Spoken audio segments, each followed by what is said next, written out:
Good afternoon, everybody. My name is Jaya Baloo. I'm the Chief Information Security Officer of KPN, and I'd like to welcome you today to what I think is going to be one of the best panels at Alert Online.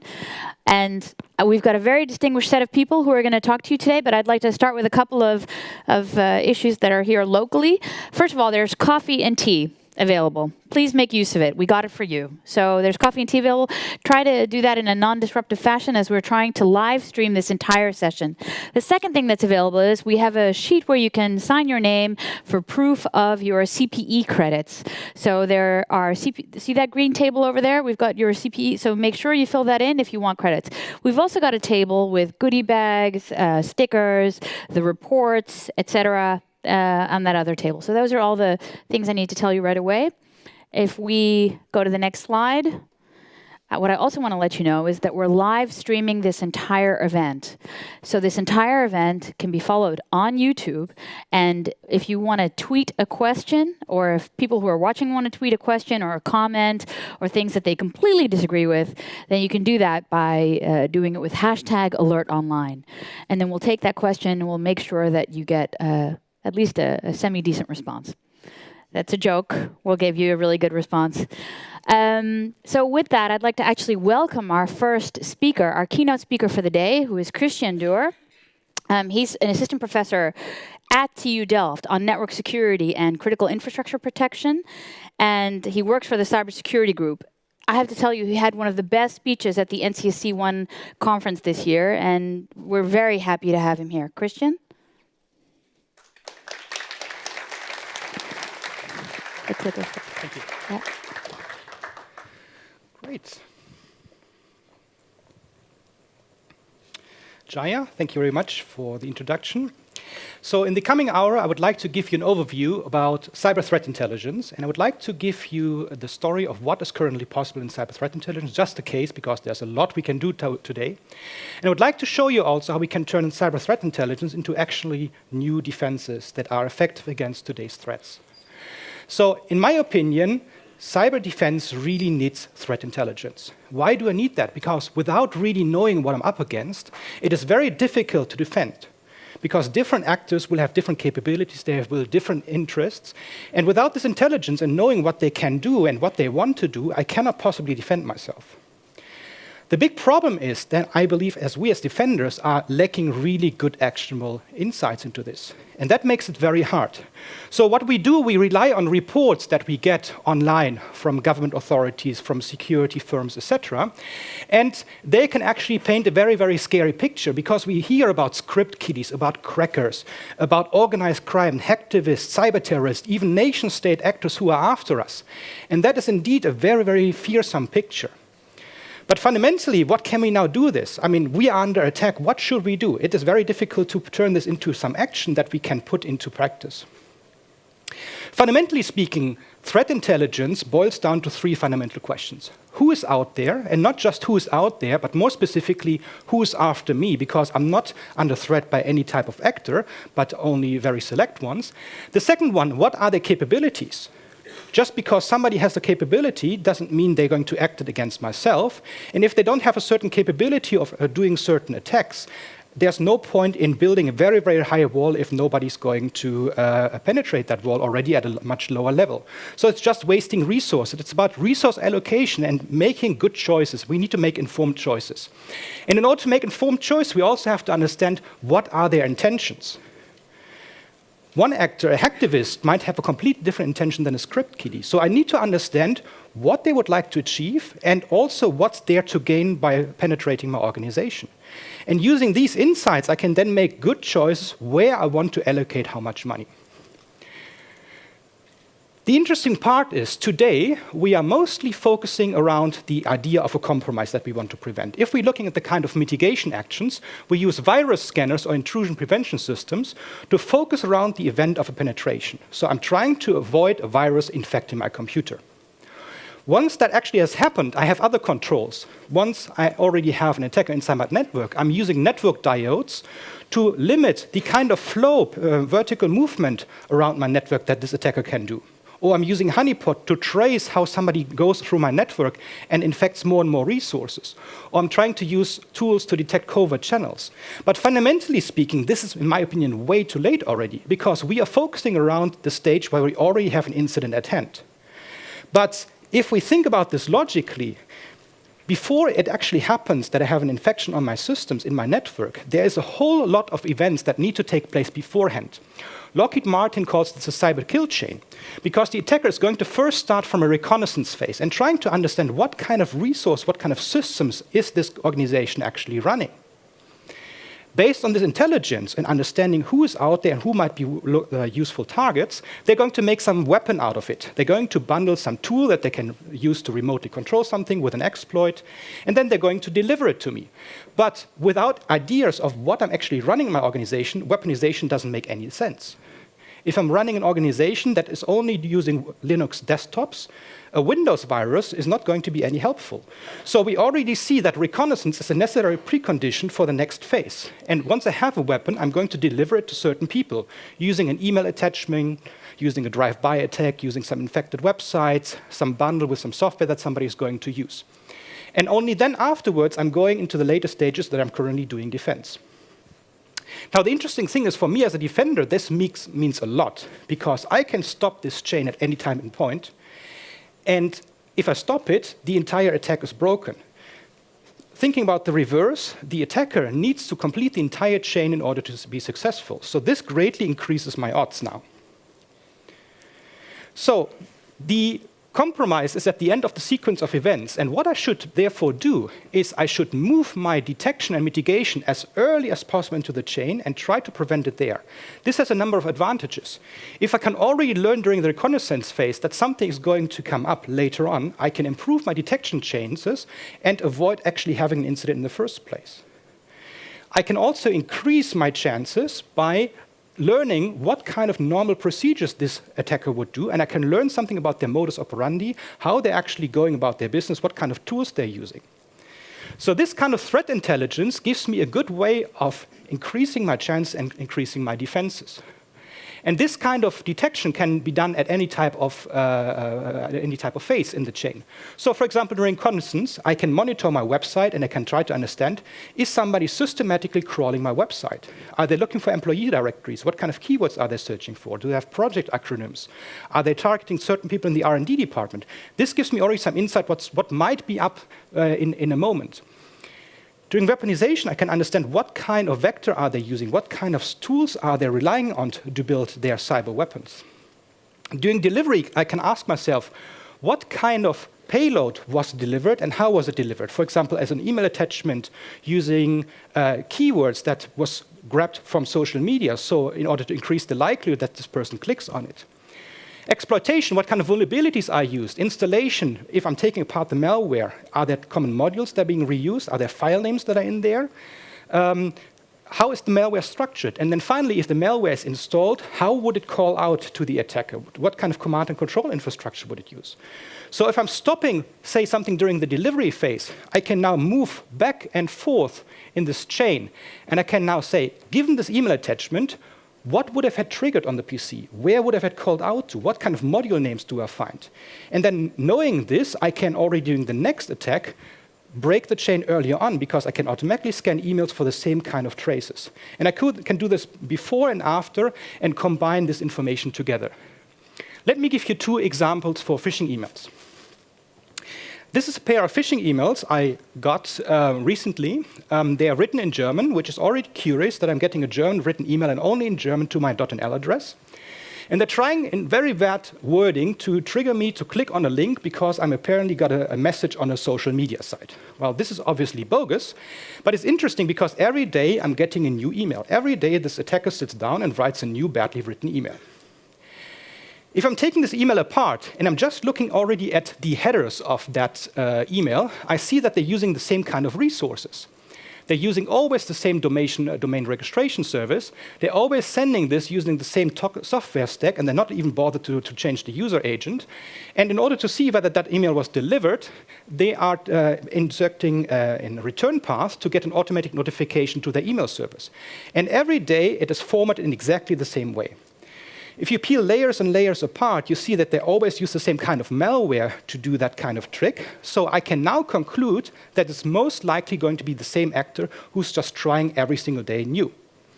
I do get these emails because every day there's a new email, and the spam filter is not keeping up fast enough. But now, since I know these indicators, and I've said this is a compromise or a compromise attack, I can now feed this into my defensive chain and automatically filter these out. Here's another example. These are phishing emails that you might have gotten also at home. There's allegedly an invoice from KPN that is unpaid. These emails are looking exactly the same except for the balance, 175 euros versus 475 euros. The template is the exact same to the letter of every number, of every word. But if I'm clicking on the link, or I'm taking this email apart, I'm seeing that even though it's the same email, completely different backends are working in the background. They're doing different malware, they're doing different droppers, no modules being reused, different configuration settings hosted in different parts of the world. This is important from a threat intel perspective, because this means either there's somebody with deep pockets and who's making a lot of different configurations and running them simultaneously, which is very costly and unnecessary, or that there's a template that I can buy on the black market that is easy to buy as an attacker, and I can now fill this and send out phishing campaigns on large. This greatly changes my threat intel and my risk profile, because now I have a sudden influx of many people who can pose a threat to me, and it lowers the entry barrier to me.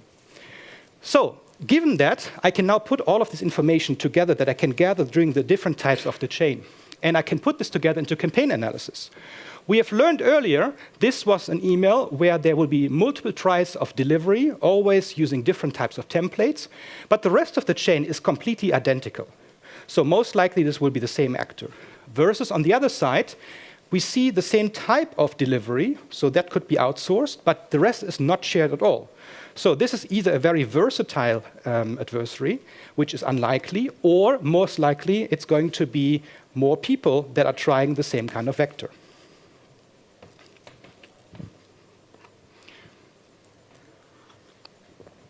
So given threat intelligence, I can now turn this information into more effective cyber defense. I can move my chain earlier on, and I can integrate information about the various parts of the chain in order to gain more insights into how these threats work, what they normally try to attempt, how they do their procedures, and then get a very, very rich profile about the capabilities and their intentions. In the coming 50 minutes, I'm going to talk about threat intelligence on the reconnaissance phase only, because there's already so much to do, and I'm just going to give you a taste there on what's currently out there possible today, and hopefully excite you to do more with us. Threat intelligence and reconnaissance. Suppose you have a network, so you have a number of workstations, you're going to have some servers there, maybe you even have a firewall, and there are a number of things that somebody from the outside can do in order to learn more about it, which is crawling your website. So they would systematically go through your directories, see what kind of projects you're working on, link this with supplier, maybe your supplier actually lists you as a reference customer, and I can gather a lot of information on the web already that will help me quite a bit. I can also probe your email servers and see which accounts are actually active. Maybe I find email addresses which are not publicly listed but yet useful, and I can do some other frauds with that. Or I could scan the network, looking for hosts, see what kind of systems are there, scan for services, and then afterwards in the second round, try what kind of vulnerabilities there are in order to get in. In this part, I will just narrow down on the part of the network and what we can learn from there. The nice thing about threat intelligence is, even though we think it's hard to come by, it is usually delivered to our doorstep, absolutely free of charge. Because if I'm connecting a device to the internet, I'm usually within minutes getting the first data packets arriving. And I see, when I'm monitoring a link, 3 types of traffic. The first one is normal data traffic being exchanged, for example, from this host to a server in the internet and back.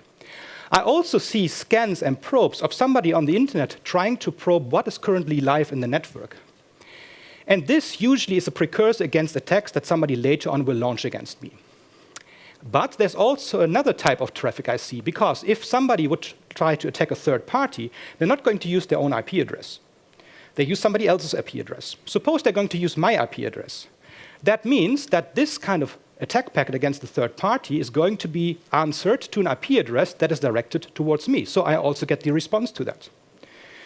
which means that if I just connect something, I can get a wealth of information. I can learn what is being scanned, what people are interested in, and I also get an idea of what is currently going on in the internet in terms of attacks. If I take a lot of IP addresses now together and I bundle them in so-called network telescope, as we have done, I get a quite nice view and a representative statistics on what is currently emerging out there in cyberspace. Our network telescope is 130,000 IP addresses, and we have been running this closely for 2 years now. 130,000 IP addresses, that is approximately 1/32,000 of the entire IP version 4 address space. So it is quite substantial.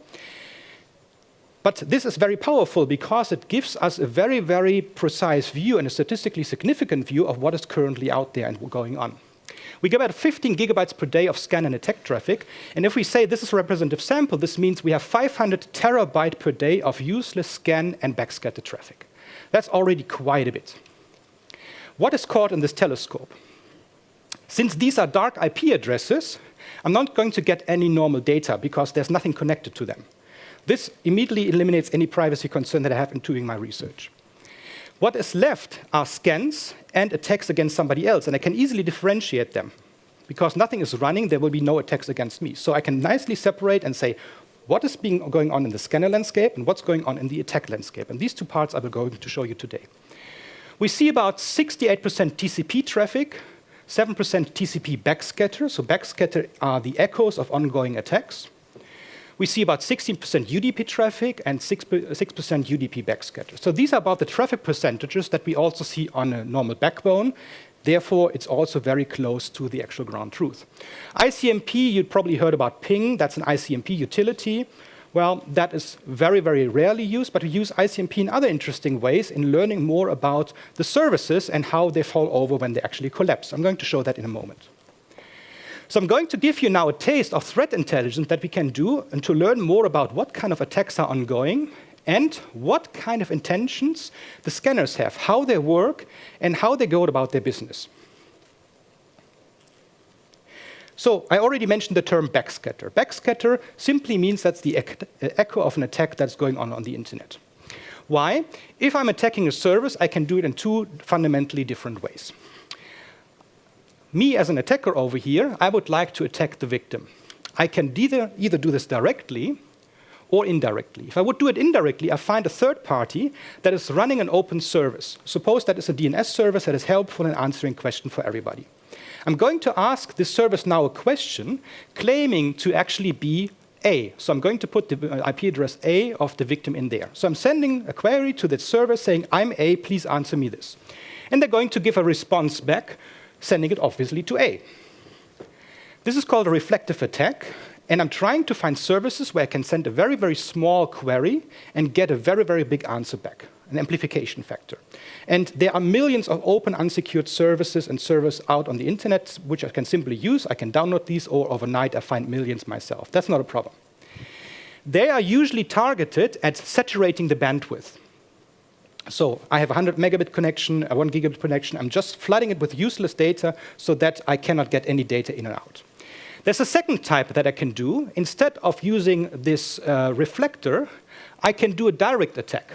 So I will now generate a lot of query packets claiming to come from very different sources. And I'm going to send these to the victim. And the idea is every server has a maximum number of connections that it can maintain at the same time. So I'm going to send as many queries there, and I'm going to exhaust these protocol limitations. They're normally not volumetric, but they will at some point also get the service into tipping over. Because they are spoofing random IP addresses as the origin, I am going to get some part of these responses back. Exactly 132,000 to be precise. And I can use this to learn more about the direct attacks that are trying to exhaust these resources. Why is this even possible? This is the IP version 4 header. So these are the fields that the network uses in order to route data. And we see, for example, here the source address and the destination address and a header checksum. But this checksum is just there in order to check for transmission errors. It's not a cryptographic checksum. So I can put any arbitrary information in there, and the network will take it at face value. That's the way we've designed it 30, 40 years ago, because we didn't think about these scenarios yet. Of course, I can fight this off at the provider level. For example, the provider could check, is this customer actually using their own IP address? And otherwise, I will not accept the packet. That's what a lot of providers do, but there's about a third measurements show, about a third of all providers which do not do this kind of checking. And as long as there's a single one in the world, I can do this kind of trick again. So I can put arbitrary information in there and it will be routed through the network. There are also other interesting fields, time to live or protocol, which tells what is actually contained in this packet, and the identification field, short for IP ID. And the IP ID tells intermediate routers to actually treat the flows together. So I'm doing a video conference and I'm always assigning the same IP ID, telling everybody on the route, these belong together, please treat them as such. I will get back to the IP ID field in a moment. So when we do this kind of analysis, we can now zoom in and tune our telescope to certain kind of attacks. Here's a DDoS attack on a web shop, and we see here over time a number of very pronounced attacks here. Very short, spiky attacks, nothing, again, a short, spiky attack. And then the attack intensity increased, and also the times between attacks got shorter and shorter. And at the end, we observed this web shop here went out of business. Now, the interesting question is, how large are these attacks? When you turn to the media, you hear about huge attacks, tens and hundreds of gigabits per second. Just a few weeks ago, 2 weeks ago, we heard about a new record-breaking attack. Well, using our telescope in the last 2 years, we can now tune back and do a historical analysis. And looking at the amount of packets per second that would be part of this attack and the cumulative density function, we can now do an estimation of how large DDoS attacks are normally. If I put some labels to it, you see here that about 90% of all attacks are smaller than 10 megabits per second. And only 1% of all attacks are larger than 500 megabits per second. That does not mean that these large attacks do not exist. It simply means they're extremely rare. Now, that's interesting from two perspectives. First, it tells me something about how I should allocate my resources. And also, it is actually very, very disturbing because these attackers are going to use only this few resources because it is enough to take over these servers. So that means for 90% of the services, 10 megabits per second is actually enough to take them down. That's surprising because we already have the defenses to fight these kind of attacks. They are installed in every operating system. We just have to enable them and install them. So I have to say also to this that these are directed attacks. If you watch the media in the last 2 weeks, and if you watched the keynote yesterday, you probably heard about a new attack based on the Internet of Things. The Mirai botnet, compromising Internet of Things devices, and has generated a DDoS attack size of 630 gigabits per second. This a factor of 2 larger than anything we have seen so far. Now that's interesting because it means that we have to probably deal more in this corner over here. It will come. And what's actually I found very triggering in these reports, they have taken apart the malware and they have found 10 different attack vectors that this malware can do. And one of them, the report stated, it is a new type of attack on DNS servers nobody has ever seen. Well, I have to say I have. Because about a year ago, we started to see new types of attacks on DNS servers that we weren't really seeing before. So we have written parsers to see what kind of attack trends emerge over time and how the actors are adopting new techniques. And there was always something falling through our measurement filters. And we looked at it and said, that's something new. And we saw how actually this idea was tried out a year ago and then spread from actor to actor, and then it went silent again. And then, last month, we see it. Bam. So that's interesting, and that's precisely why we do threat intelligence, in order to learn beforehand what is going to come up, because these things are going to be tested out beforehand, before the big prime time. How long do these DDoS attacks last? Well, you also hear in the media about these long ongoing attacks, website down for 3 days. Yes, they make the media, and yes, they do exist. But an attack that is longer than 1 day is typically only in 10% of the cases happening. 60% of all the attacks are less than 1 minute long. So in the example of the web shop, it is enough to do some intermittent connectivity outages in order to disturb people, and that is enough to prove your point. Also, interestingly, you can actually hire DDoSes on the internet. There's DDoS as a service. and they are great. They offer you 24-hour customer service. They offer you a money-back guarantee if you're not satisfied, and they offer you 30 seconds in many cases for free to test their services. And if you look to the picture here, we see a peak here at 30 seconds. 15% of all DDoS attacks that we observe are 30 seconds long.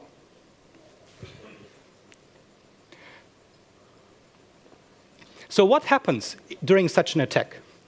If we tune this now into one particular service, this was one web shop operating in the 183 IP range, we see that we are getting a lot of SYN-ACK packets, so they're indeed doing a directed attack, back to our network telescope over here.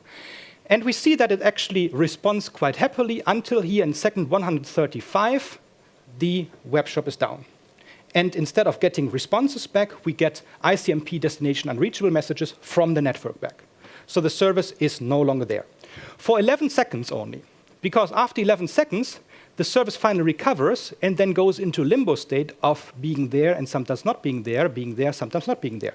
But this is unusable if you want to do an online shopping experience, and it times out all the time. Also interestingly, you see how they dynamically adapt this, because here they've tried slow, then they reduce the pressure, and then you see how they increase the speed up again in order to make sure that they hit the sweet point. So they're actually doing this very, very precise. I've mentioned earlier on that we can do this kind of quantification over the internet now. So when we see a lot of these attacks, we can now quantify how many of these services can withstand what kind of attack duration and when do they usually fall over. So this allows us to do some cyber readiness quantification of current websites. I've frequently made the point about the representativeness of this whole telescope thing. And the fundamental assumption I'm making is that in order to stay undetected, the attacker is going to put a random IP address in there. So if I'm not putting my IP address in there, but yours, all the blame will go to you. But it's very easy for you to defend against that because you're simply blocking her.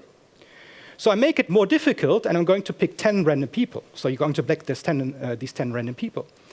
To make it even more difficult, I'm going to pick all the possible IP version 4 addresses in the world, and then you have to block the entire internet, and you're going to take yourself offline. So if I would do this, mathematically speaking, this would be a very, very big urn with 2 to the power of 32 balls, so 4 billion of them, and I'm going to pick one ball, and putting this as an IP address in there, putting it back, picking another one, etc. If I would do this and have my slide back. Oh, interesting. Okay, so if I would do this, now you get the benefit of the laser pointer. If I would do this, this would be a so-called Bernoulli trial. And on the long term speaking, this would lead to a Gaussian distribution where the square root of the mean would be exactly identical to the standard deviation. Doesn't matter. If that works, you would expect that black curve. If I'm taking an attack and I'm going to plot this now and get for one particular attack the red curve. So this is mathematical proof that they have spoofed all 4 billion IP version 6 or IP version 4 addresses in this attack to stay under the radar. Now, let me transition towards port scanning and what we can do in these respects. If I make a TCP connection on the internet, I will first send a SYN packet to an open port. The application will respond with a SYN-ACK packet, and I will complete the handshake with an acknowledgement packet, and I have a working connection. If the port is not open, I will get a reset packet back as part of my initial SYN question. I can make this even simpler in just sending a SYN, and whether I'm getting a SYN-ACK back or a reset back, it's an open or closed port, which allows me to determine is something listening at that particular address. I can take it also the same way for UDP. If I'm sending a packet there, I will get a response back depending on my query there. But the query, because there's no handshake, depends on the content of this. If the port is closed, I would get an ICMP port unreachable back according to the RFC specification, unless that's filtered out, which is often the case. So what we're going to do is we're going to write parsers that understand whatever comes back and interprets, is this actually a query or is this a response to a previous query, in order to differentiate between backscatter or not. So what are they scanning? This is a frequency plot of the port numbers in the TCP and the UDP protocol. And we see a number of interesting peaks here. We see a very, very large peak around port 23. So that's Telnet normally. So they are looking for administrative access on set-top boxes, on home routers, Internet of Things devices, cameras, all of the likes. So that is a very, very big campaign. Also, we see a port 22, that is SSH, that's the encrypted version of that. There are people specializing on finding exploitable devices out there. But there are more specialties. Port 5060 over here, they are used by SIP servers. So they are testing for open SIP servers where they can log in with admin accounts or something else in order to then do call fraud, call some very expensive numbers. 3389, we see this threat recently emerging. People are connecting to open database servers, encrypt all your data, and ask you for money to get your data back. So that's ransomware 2.0. Then we see port request on 19, chargen 53, DNS, or 123, that's NTP, Network Time Protocol. So these are exactly these services which are being used in the other type of attack, these reflective attacks. So people systematic scan for them, they bundle them up and sell them in lists of millions as fodder for your coming attacks to other specialists. And the interesting thing is we see really, really big specializations in how these actors move about. 10 years ago, we did systematic scans according to papers. So attackers looked for everything that could get. No, today they're focusing in and they're specializing on single skills and they market these. How do these scanners actually work? Well, the naive way, and that's how the original tools worked, you would send a probe to the network and you would memorize where you actually sent that probe. So I sent a probe at time t to A. And I would continue sending probes. I will memorize them, and whenever I'm getting a response back, I'm going to mark, OK, my response now came back. I can remove this from my list, and at this position, I have seen a service. The problem is, if I see timeouts, I can now resend them. But if I keep this kind of state, I'm going to have a very, very long list. So I'm limiting my scanning speed to the amount of memory I have and the amount of memory I can read and write. And if I want to scan 4 billion devices in a short amount of time, that's going to take too long. So these high-performance scanners that advertise to scan all 4 billion IP version 4 addresses in 45 minutes, they cannot do this kind of scheme. So they do not longer save the history of the scan. They do it differently. They're going to embed information about the probe inside the packet, and once it actually bounces back, they can identify it as their own response coming back. So they only keep minimal internal state, and they offload all of the intelligence of what goes on inside the packet. So they recognize the answers by seeing this tag actually coming back. Since it offloads the state of its scan to the network, I can now use this in order to fingerprint these scanners, because these specific artifacts I can find. Here's again my IP version 4 header, and as the IP identification field, ZMap, for example, uses 54321. And the TCP sequence number in the header that is below here is going to be the AES encrypted version of the IP, source address, and destination address under a key that I do not know. But 54321 is very easy to find. OK, mass scan uses also something like that. The IP ID is set as the IP destination with an XOR against the destination port with an XOR against the TCP sequence number. But all of these information are known to me as a recipient. So I can check, does the IP ID match that? If so, it could have been a mass scan packet. It could have been coincidence. If I'm getting more and more and more, my confidence that it actually is mass scanning me is going to grow up to a very, very certain level. Unicorn does it in a different way. It's going to find a random session key, and it's going to XOR that session key against a number of information that I see as the recipient.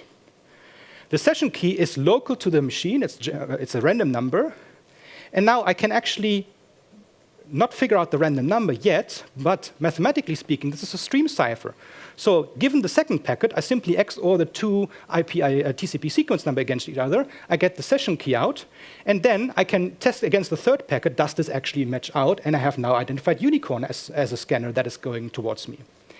More even interestingly, since the session key is generated locally, I can now use this also to fingerprint what kind of resource they're going to use. And I will do this later, because the likelihood that two PCs are going to pick the same random session key is very small. That three are picking the same one is even smaller. And I'm going to use that feature later on. There are many more of these. I'm not going to tell all of these. There's a bit more in the paper, but it's actually also interesting from a threat intel perspective, whenever something is published, to see how the attackers are picking up that knowledge and actually involving. So given this fingerprinting, we can now see what kind of services are run on the internet, what kind of scanners are being used, and how they are specializing. Nmap, very old tool, is globally adopted, almost identical to the IP version 4 distribution. Surprisingly, though, Nmap users predominantly scan for Telnet. That is interesting. Unicorn is also worldwide adopted, except for very, very large predominant users down in Southeast Asia, which are sending millions and millions of tests per day. Surprising. Interestingly, though, 80% of these probes target SSH ports. So now, why would we see such a strong preference towards SSH and dare to Telnet? Because these tools can scan for anything. So why would that happen? There's no tool implicit preference for one of these tools, that they can only do X or Y. So one hypothesis that we can make is that these communities, these specialists, are talking to each other, and they're exchanging their practices and their ideas on how they work. And they're also sharing these tools. And we also see this in a different way. ZMap is another high-performance scanner that comes from an academic origin. So that was developed by the University of Michigan. And we see adoption by large institutional users. So as you see here, there's not a global spread, but it's mostly done by individual organizations. So these are universities, these are security companies, laboratories, etc. And they nicely identify, yes, we're doing this for this particular legitimate purpose.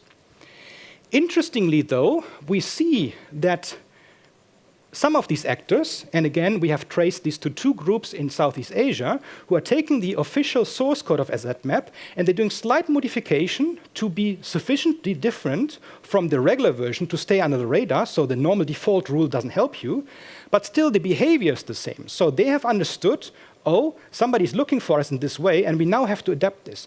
And we see now two different branches emerging from the main source code, and they're trying to adapt and evolve the software. Well, they have not figured out all artifacts yet, because we can still find them. But this already tells us a bit how these actors are evolving and that they're actually talking quite intensely to each other. So how would they forgo detection? Here I'm going to show you a CDF plot of the number of packets that a single IP address is delivering us over the course of 1 month. So we see that about 50% of all scanners are sending about 50 packets or more, and that 50% are sending about 50 packets per, or less. 50 packets over a course of a month, that is just about 1.5 per day. That's not that much. But that means that these guys over here, I don't have to worry that much about, because they are very, very noisy scanners. Remember, I mentioned those heavy users in that part of the world. They're sending 1 million scan packets per day. Of course I'm going to find them. Every intrusion detection system is going to ring the alarm bells loud and clear. So these very noisy scanners are easily found using intrusion detection systems. But I have to worry about these very slow ones, because they're so slow that any meaningful threshold will not be workable for them. I cannot set it to 1, because then every time somebody sends a data message against me, it's going to ring an alarm bell. That's not workable. But that means these slow scanners I now need to target in a different way. Why would they send so few packets? It could have been a test that they're just trying things out. They could have been nice to me, so that they're just doing some security test from a company or university, and they're trying to reduce the impact to my network. Or they're deliberately trying to stay under the radar in sending as little as possible. How would you change the odds that you stay undetected? Well, the very simplest one, you have one PC and one IP address, and you're just sending as much as you can. You have to scan the entire IP version 4 space, so get on with it and send a lot of packets. That's very obvious and very easy to find. I can reduce my footprint by taking a number of IP addresses, say 100, and I'm going to go round robin in these IP addresses. So every IP address is only going to send 100th of these. This is already a first step. Or I can increase my resources, and I can have multiple hosts. I'm going to get a cluster. I'm going to set this up with a small sub-range.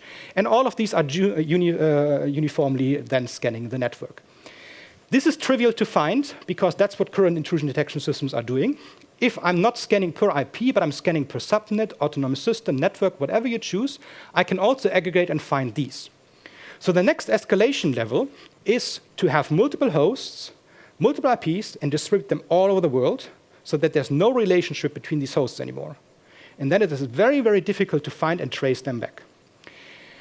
The further I go down this path, the further is my cost and complexity increased. But it also reduces drastically the likelihood of being detected. Now, worrisomely, we find traces of all 4 of these behaviors. As a matter of fact, we see huge installations that are sending exactly 1 packet for each of our telescope over the course of a single month. So correlating these and finding that they actually belong to the same source together is now becoming a major undertaking. And if you put all of these sources together, 10 million benign things turn into a very, very fearsome picture suddenly. So this is what we can do by merging and fusing information from the different layers. How does this look like? Well, here's a plot of IP addresses and the port numbers. And whenever there's a dot, this means that one port IP combination was scanned, and the color shows which origin actually scanned these. So you see a very, very nice pointy picture of various colors.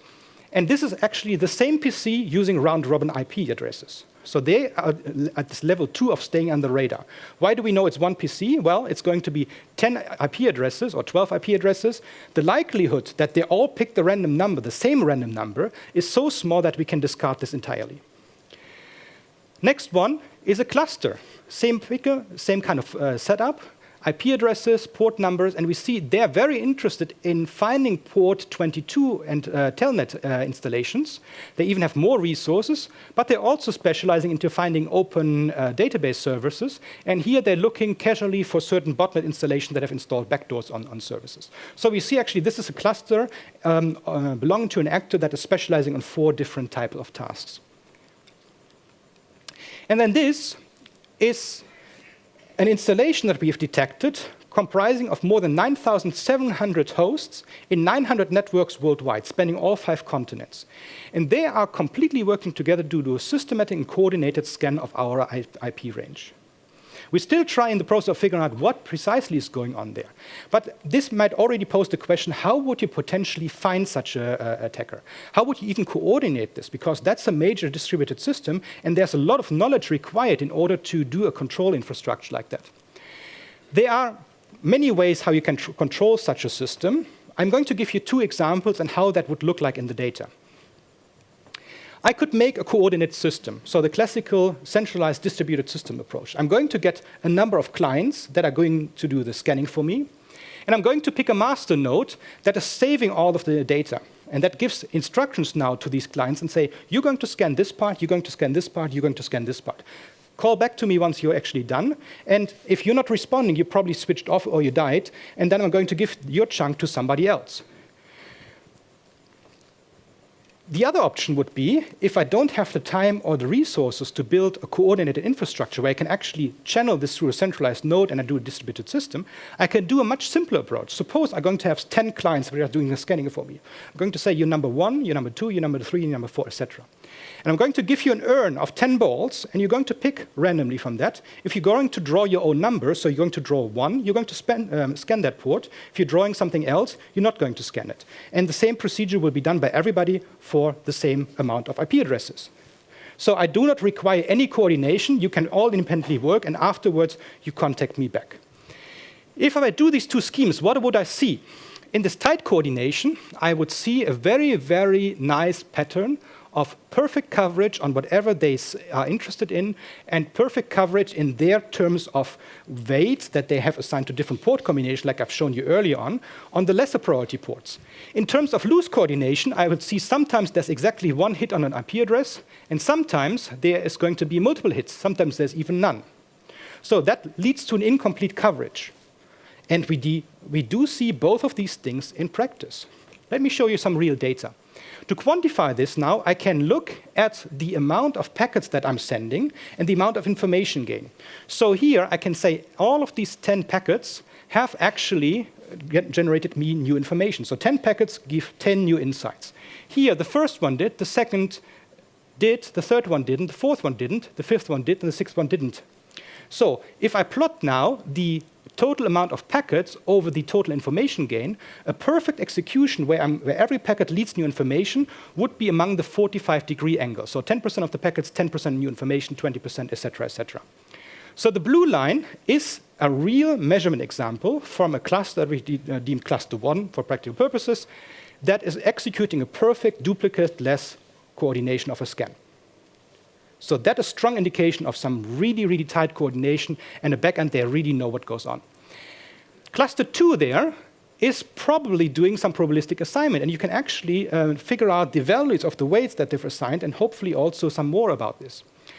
And we see here they're wasting about 70% of the entire bandwidth on complete duplicates, which tells you about the level of sophistication, or they probably have enough resources that they don't care to be found.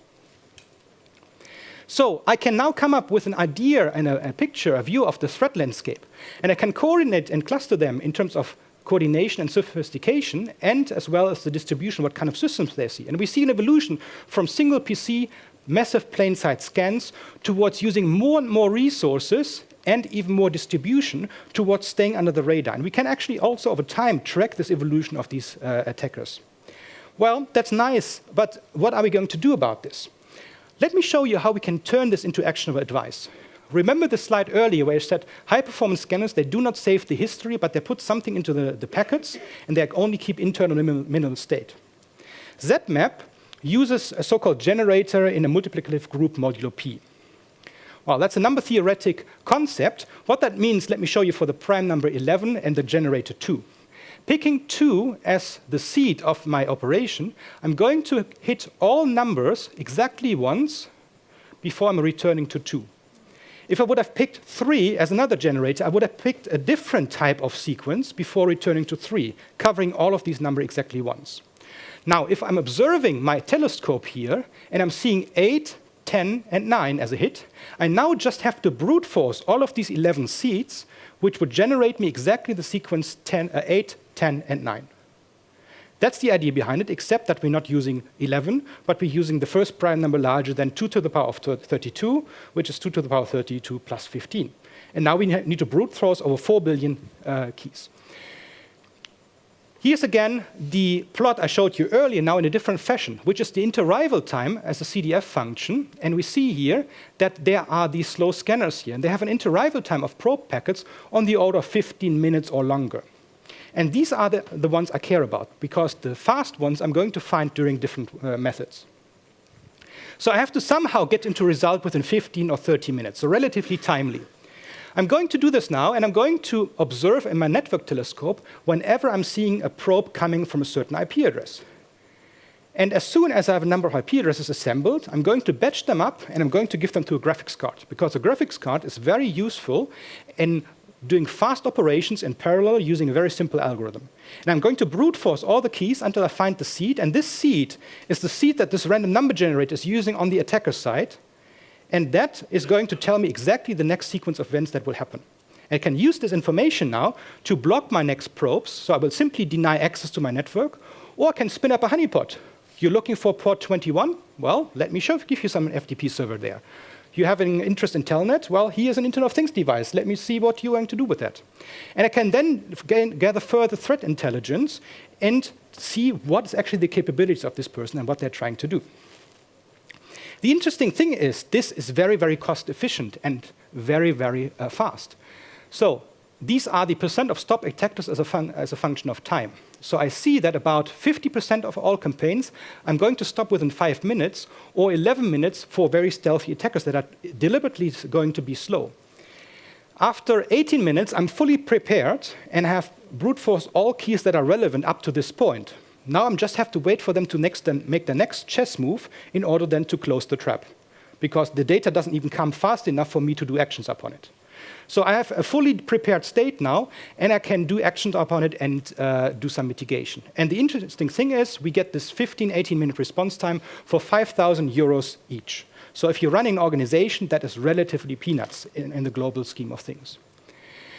So I've hopefully convinced you that we can turn threat intelligence into better defenses now. Because instead of just focusing on the later part of the chain, we can also now do threat intelligence and defenses on the reconnaissance phase. Specifically, we can deter scans now and simply deny access to our resources. Also, during the delivery phase, one example would be DDoS attacks. given this information I collect now from my network, from my telescope, I can quantify what kind of attacks are out there, what is the distribution of normal attacks. And I can use this to do capacity planning and DDoS mitigation. Because like in the insurance industry, I'm not going to protect against every possible thing. I'm going to have a residual risk that I say, well, if that happens, that's too bad. But where is that logical cutoff that I'm not going to do? This gives me now for the first time really good insights.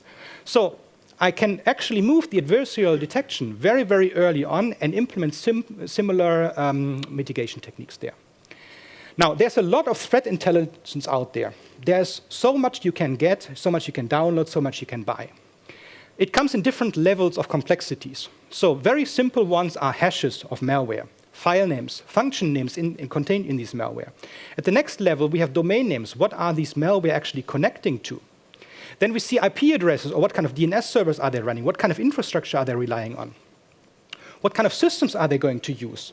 What kind of servers, what is installed in them? Remember the early email? We found the same configuration among all of them. So likely they have a script, and they're simply going to run and install multiple machines. Saves a lot of time.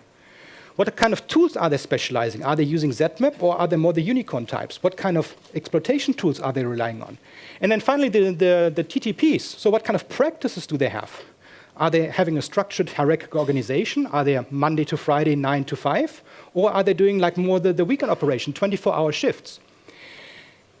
It is very trivial to implement these kind of indicators in your network, because hashes, file names, IP addresses, you can directly load them into your intrusion prevention system, into your firewalls.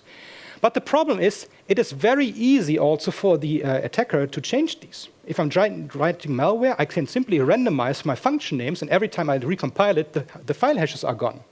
So it will be a game that will be continuously played, and you're going to overload yourself with a lot of information that you have to continuously act upon. It's also very easy, a little bit more cumbersome, to change the domain names, the IP addresses. It is more cumbersome even to change the kind of services and the systems you're going to use and the tools that you love to work with, because you've learned them.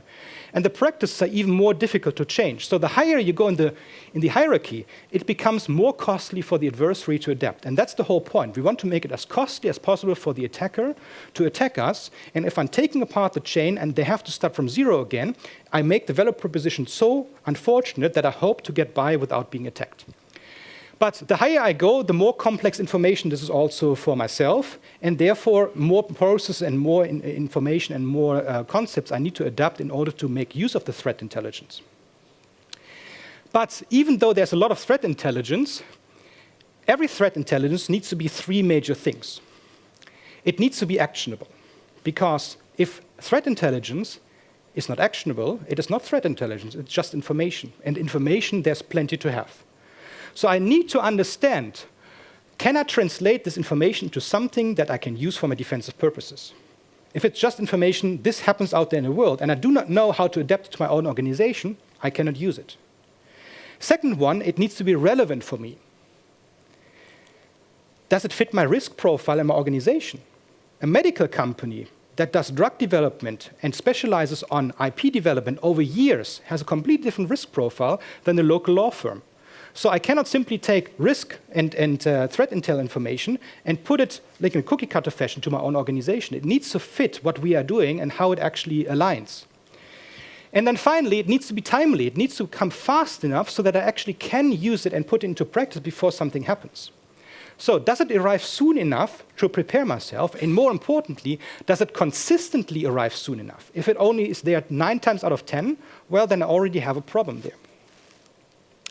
So I hopefully have convinced you that running your own threat intel operation is actually quite achievable. We don't have to rely just on reports out there, because like the DDoS reports that we see about these massive online attacks, yes, they are true, but they give a misrepresentative picture of what actually is out there in the world. We forget about these smaller ones, these smaller threats, because they're not going to make the news. But they are as important for us to defend against than these massive ones. Probably even more so, because there's a whole lot more actors out there that are going to do these. So what we have to do is we have to therefore gather as much information about the entire ecosystem as possible. We have this massive telescope, but you can also work with your resources. So what we have computed here are the amount of IP addresses that you would have and the error fraction in terms of confidence, to get a 95% confidence interval of the estimation of attacks out there. So in other words, if you just have 1,000 IP addresses and you would be looking at attacks that are 1 gigabit of size, you can estimate them within 5%, plus minus 5% correctly, already using 1,000 IP addresses. If you have smaller attacks, your confidence interval grows, but you will still get some meaningful information out there. Which means that we can altogether get very good insight of what is out there. In my opinion, it is time to actually democratize threat intelligence. We're not going to win this game alone. We have to bundle our resources, exchange the ideas that we have, exchange our findings, and mesh them together, because a lot of eyes can see much more than just a few, and we all need to start looking much more into this whole problem. So with this, I would like to thank you for your attention, and I also would like to thank my colleagues and collaborators. This is not a one-man show, but a lot of my students' time have flown into this, and I would like to invite your questions. Thank you.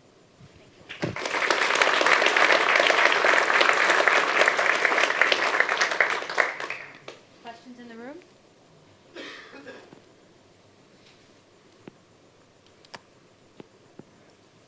Do we have any questions in the room? Yep, there's one back there.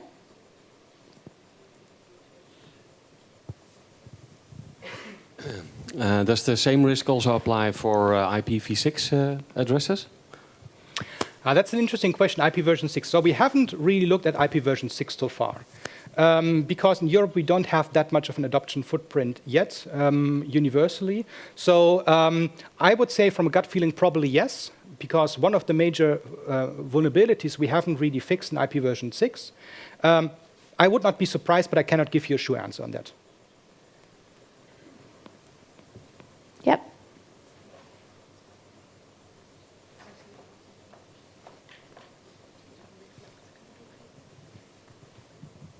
So your telescope system is using a /15 network or something? Yeah, 2/16. 2/16s, but is it then, as soon as those /16 are known by the attackers, then they just remove those 2/16s from their That is true. randomized table of IP addresses? That is true. So then you measure exactly nothing? Well, that is true. We usually, well, I should have probably blacked out that part on the slide. Yes, that is definitely a thing. And actually, that is very interesting in doing research, because whenever we publish something, we see actually the ecosystem responding to that.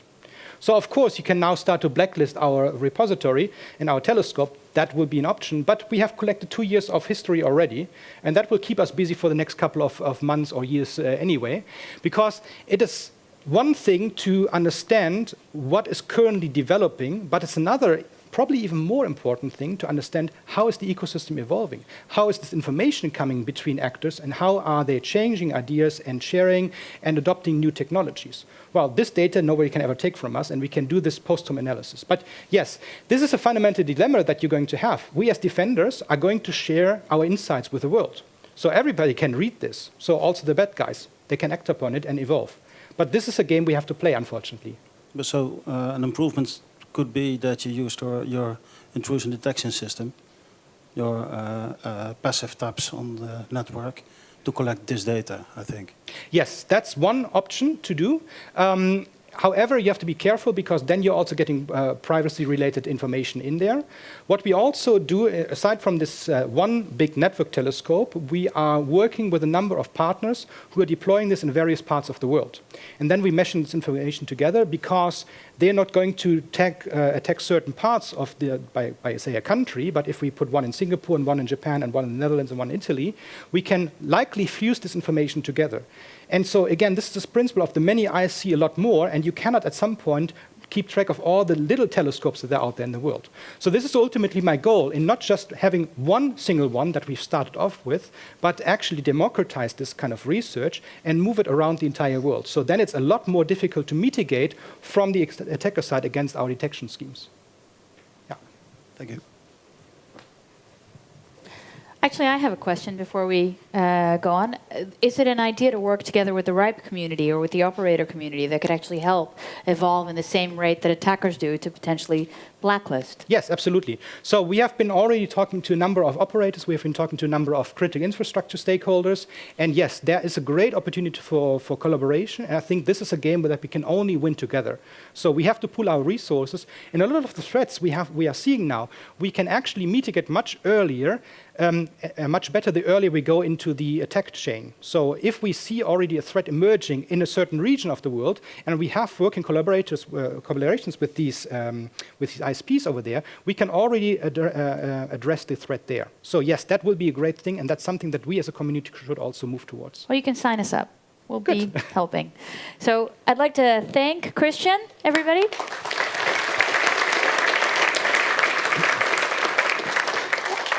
And I'd like to welcome the panelists to the stage.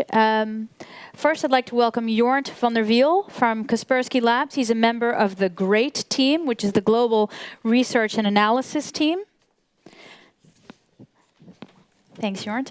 And Joep Gommers, he's the founder and CEO of EclecticIQ, which is an applied cyber intelligence technology provider. And before this, he worked for Eyesight Partners, which was later taken over by FireEye. Correct. Were you happy about that? I don't have a boat like Ronald, but you know. One can only hope.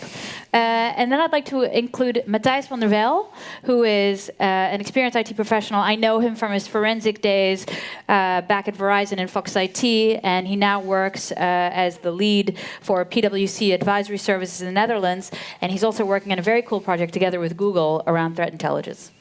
And then I'd like to invite Victor Gevers on the stage, also known as OX Dude, for those of you that know him on Twitter. He's running the GDI Foundation now, which I think is awesome. He's taken a year off, sabbatical, to do 365 days of ethical hacking and do responsible disclosures to the security community to make the world a better place. So thank you for being here. Very cool. And I'd like to welcome Christian back on stage. Your punishment isn't over yet. So... And you know, like I love the presentation by Christian because it has so many things that are like low-hanging fruit, things that we can already start doing to actually improve our capability to withstand attacks by starting at reconnaissance, how the attackers are looking at us should be how we're looking at us.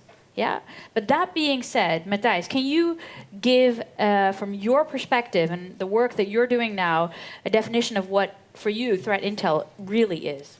Oh, that's a very good question. So I think I once heard a very good explanation because there are a lot of different definitions for threat intelligence. I think it was the CIA who said it's both a process and it's a product as well.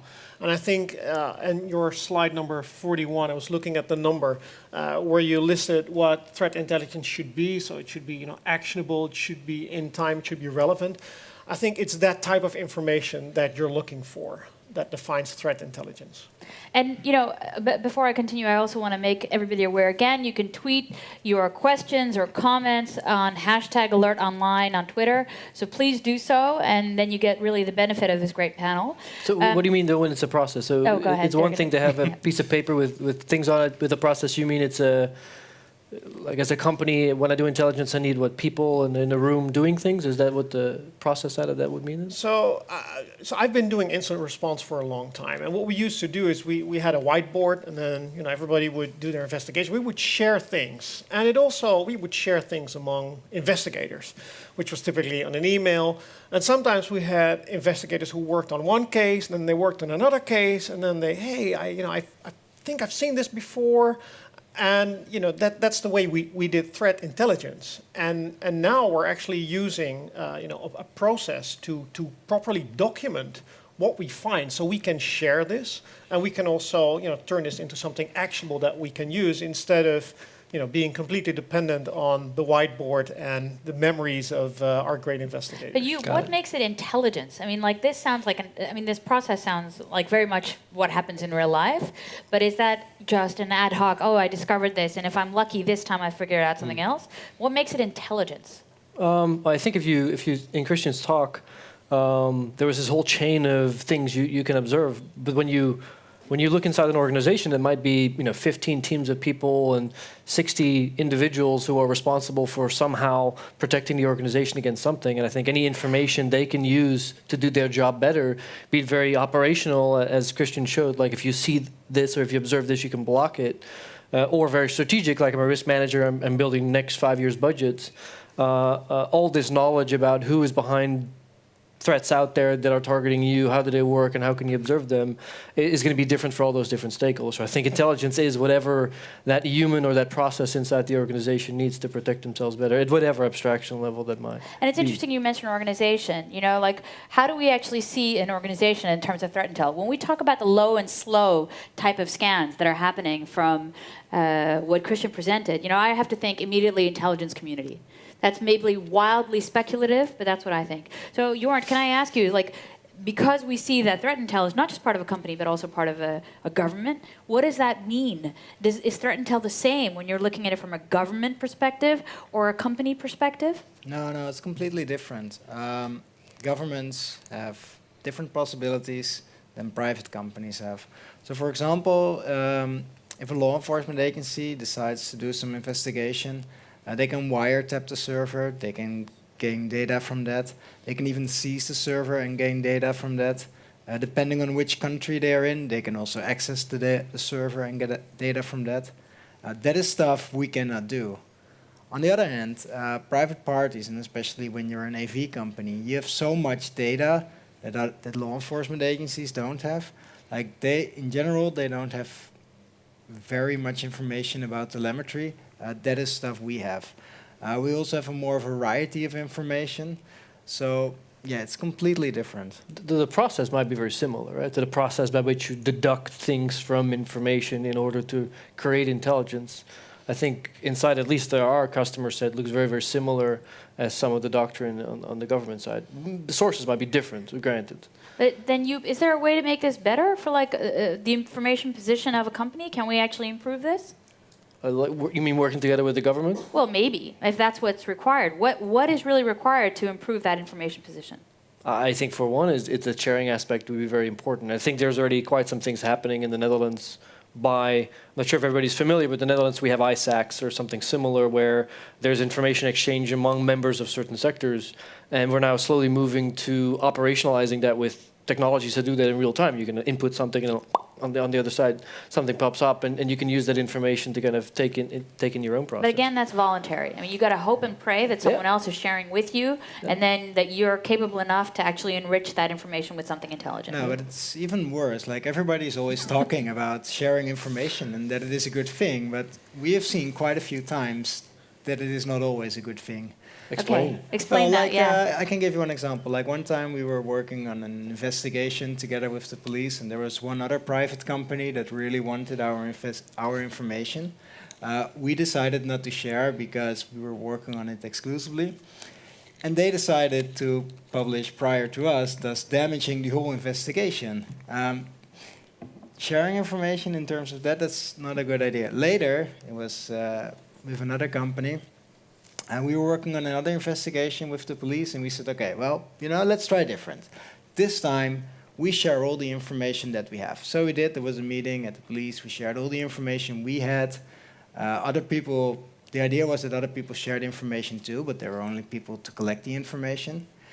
And that specific company that was selling information to people that were in the room. So actually, we were giving it away for free because we thought it was important, while the other company was selling that information. Well, they didn't have as much as we did, but anyway, they were selling information to those companies that were there. So as a consequence, I think they got kind of pissed at us. So they went to for free. They went to the press, and then the press came to us, and the press wanted again to put out, a press release or an article about what we were doing, thus damaging the investigation. So sharing can be a nice thing, but you should always be aware with whom you're sharing and also what the other people are going to do with it. So Victor, if I could just, Matthijs, I promise, Raf, but if I could ask you, you share for free every day. How does that work out for you? Because all the information that you actually need is already out there for free. So you saw during the presentations that kind of parties are scanning the internet. Well, that information is open. So you can query it from any place. And the good thing is that we all use the same technology. So scans that are made in the United States are also done in China. And they're also sharing that information public with everyone. So if you only take that data and you take a look now, what the health is of the internet, it's not good. No. How unhealthy is it? It's very unhealthy. It's Right. a shame. It sounds like weird. It's like, is it need dialysis or are we, coronary heart? No, but If we don't hurry up, then we're going. going to have a serious problem in Yeah. a few years. Yeah. Yeah. Matthijs, you wanted to? Yeah, I'd also want to say it depends on who do you get your information from. So it's not just sharing, but who you receive it from. And do you trust that source? And also, is that source relevant to you? So it's also on the other side. It's not only sharing, but also receiving.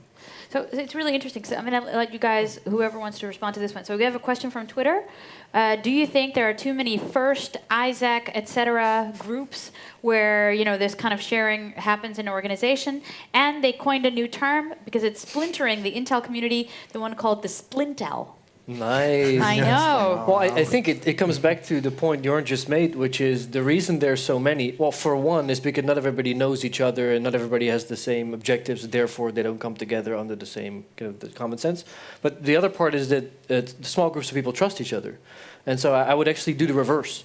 And we've seen a lot of success where very small groups of people splintered across the world are sharing with each other, and those sharing communities as groups are making arrangements across each other where they can govern trust or they can manage what small parts of the trust they created inside is shared with other communities. So I think actually the kind of village approach to it is better than opening up to everybody else. Exactly. I think that's one key point, because we also have to understand where sharing is taking place. Do we share among organizations? Organizations have their own interests, and they are amorphous things that don't have a soul. But sharing between people is a whole different thing. And we see that very nicely in the European community. So we have already for nearly 2 decades a sharing principle of the engineers who are on the field, and they help each other out during incidents. And that is a very, very well-established practice. Even before 5 years ago, we started talking about institutionalizing this among operators and putting this into like a more ISAC form and more give a general legal framework to it. So I think what comes down to your aspect over there, Jornt, is this was an organization you're dealing with, and you don't know these people. But if you know the actual engineers, and you're going to tell them, and you're working with them together, and you're building a trust relationship for 5 years, they're not going to leak that to the press. But this is a competitor, or not? Yeah, kind of. Is that? Yeah. And it actually kind of leads into what Matthijs was just saying before we had the Twitter question, which is where are you getting your intel from? So where are you getting your intel from? Oh, well, I can say for us... Give us your secret, Jornt. No. Now, in general, we get our data from in 2 ways. So if we get called on an incident response, we can investigate, we get data, but we also get data from what we call the KSN, which is our cloud solution, which has a lot of data. And by looking for anomalies, we can also find intelligence or data that we can later turn into a report. And can I ask you guys to just go down the ride? Where do you get your intel from? So let's maybe generalize it a little bit where like predominantly big kind of intel companies would get their intel from. And I'd say there's a difference between get their intel from and get the data from which they deduct, right? So I think it's the calculation back of if I want to understand this problem, what kind of data do I have? And therefore, what kind of access to information do we need to create for myself? So it's not any one system. I think if you look at the scale, it would be, you want to have access to certain network traffic, as was just described, related to some of the problems you're tracking. You want to have access to the places where these people congregate and communicate, so online forums or in Asia, QQ groups where they might communicate with each other. You might want to have access to physical people and try and infiltrate, literally create human connections with people and try and deduct information in that way. Or you might want to reverse engineer malware. And I think the better commercial companies, which is where I slightly disagree with everything is free out there, will have a lot of these different capabilities and invest considerable monies in creating these capabilities to create the data required for an analyst to understand a problem. Yes, it might be free, as in if you pay for it, then it's there free. But you really have to build these things over long periods of time to have the information you need to understand very complex problems. And free, you mean by sources, source feeds. Yeah, exactly. Yeah. Exactly. Yeah, I think that even if you don't have the capabilities to collect, because maybe you don't have those resources available, there is a lot of online reports, especially from the vendors, that you can just download and read, and at least get some understanding of the different threat actors and how they may work or how they may target your organization or your industry. So even if you don't have the technical capabilities or resources, you can still find a lot of information. There's also a lot of open source feeds. Yeah. But then again, it depends. You get a feed in, and who's it from? Do you trust that source? And is it actionable in time? So does everybody need this process you were talking about of like ensuring that you know where it comes from and that it is relevant to kind of all these things? So where is the inflection point then of? Well, I would say if you get a lot of false positive, or if it's hindering you more than it's actually beneficial, then that's typically when you need to tweak the process. If you get a feed in and it gives you a lot of false positives, so that's probably when I would put a lower trust value on that feed, or actually turn it off and try to see if I can find something somewhere else. So do you need the full process? Well, even if you don't have a process, there's a great place to start. Or for example, a free website, Threat Miner, developed by a former colleague as a threat repository. If you don't know anything about threat intelligence, this is the thing you actually should do today: is go to Threat Miner, download a few reports, and see how this could be beneficial to you. So can I ask, because PwC and Google are developing their own threat intelligence platform together, which sounds like a totally amazing team combination to do. So, but the question is becoming, do you also subscribe? Are we looking at, because everyone knows that threat intelligence is a huge, very hyped thing at the moment, and there's a lot of value that could be there from it. So how do you see that approach from a Google PwC platform solution? Well, I think if you collect threat intelligence and you collect indicators of compromise, if you put them in a database, you're probably at a certain moment, or actually pretty soon, you're going to run into some issues, because that's not too scalable at all. So if you use the power of the cloud, that gives you tremendous opportunities to run huge queries, but also to store huge amounts of data. And I think that using that cloud technology is something that could be really beneficial when you're looking into threat intelligence or a threat intelligence repository. And Victor, you use a lot of open source? Yeah, I use a lot of OSINT in this case. I like it because it's free. Not as free as in beer, but that's like open software. It should be free to use. So this is not the golden goose for doing any threat intel, but it gives you a nice indication. If you have the data where you know where the vulnerabilities are, you can very well pinpoint and predict where it's going to strike next. Especially with cloud technologies like machine learning that costs only a few bucks. You can put the data in there and you can make a nice analysis from, I think there's going to be an issue and there's going to be an issue. Yeah. Well, we are in a very unique position as an academic institution. So first of all, we collect our own data, and we also are neutral in the sense that we can approach new data set holders, and we say, hey, look, we have this idea, we would like to collaborate with you on this. Can we merge our data sets and come up with new insights? And so we're trying to find out what are the interesting and relevant questions and find the person, the organization that has that kind of data and fuse it together. But I think you as a company, you have also a lot of different opportunities. I completely disagree with, yes, it is your competitor, that's why you don't share information. Actually, you should, because your competitors are the most close to how you work, that gives you the most relevant information in that sense. So it depends also a bit on the community and the industry where you've been working, how cyber aware they are. So, for example, I've been talking to a CISO from a sector where there are just 4 or 5 major players. And their threat intelligence teams are directly connected, because if it hits one organization, it will be impacting the other ones. And they have realized this. I do think there's a difference between what you're suggesting, which is threat intel sharing between con-collega's in the Dutch word, or competitors and friends. But I think what you're suggesting is very different. What I'm saying is, you should be careful. You cannot trust everybody. We do share data with our competitors. In fact, lately we've been setting up this No More Ransom platform where we actively share information with law enforcement agencies, with all the other private companies, in order to go after the criminals, because we all have the same goal: competitors do not always have the same goal. I don't mind sharing information with another company if they can keep the information to themselves, if they ask, okay, can we use this information or not? But I do mind sharing information with a competitor that is later used to damage an ongoing law enforcement investigation. You need That accountability. is just Yeah. wrong, Sure. completely wrong.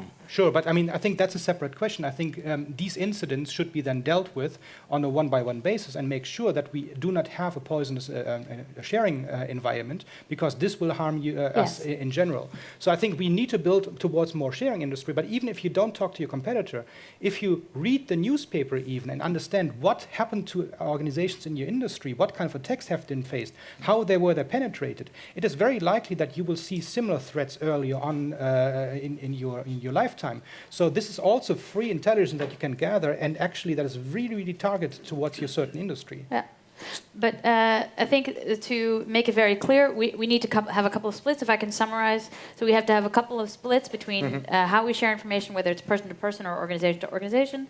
That being said, when it's an organization to organization, although it's encouraged to share information with your competitors, and you do, when there's a potential issue that they're not actually acting in the way that you agreed upon or damaging the very goal that you're trying to achieve, then it's maybe wise to not necessarily share Maybe everything. bring accountability in there Yeah. somehow. Have an Accountability, arbitrator or yeah. somebody in between that has a giant stick on behalf of everybody that can. Yeah, yeah.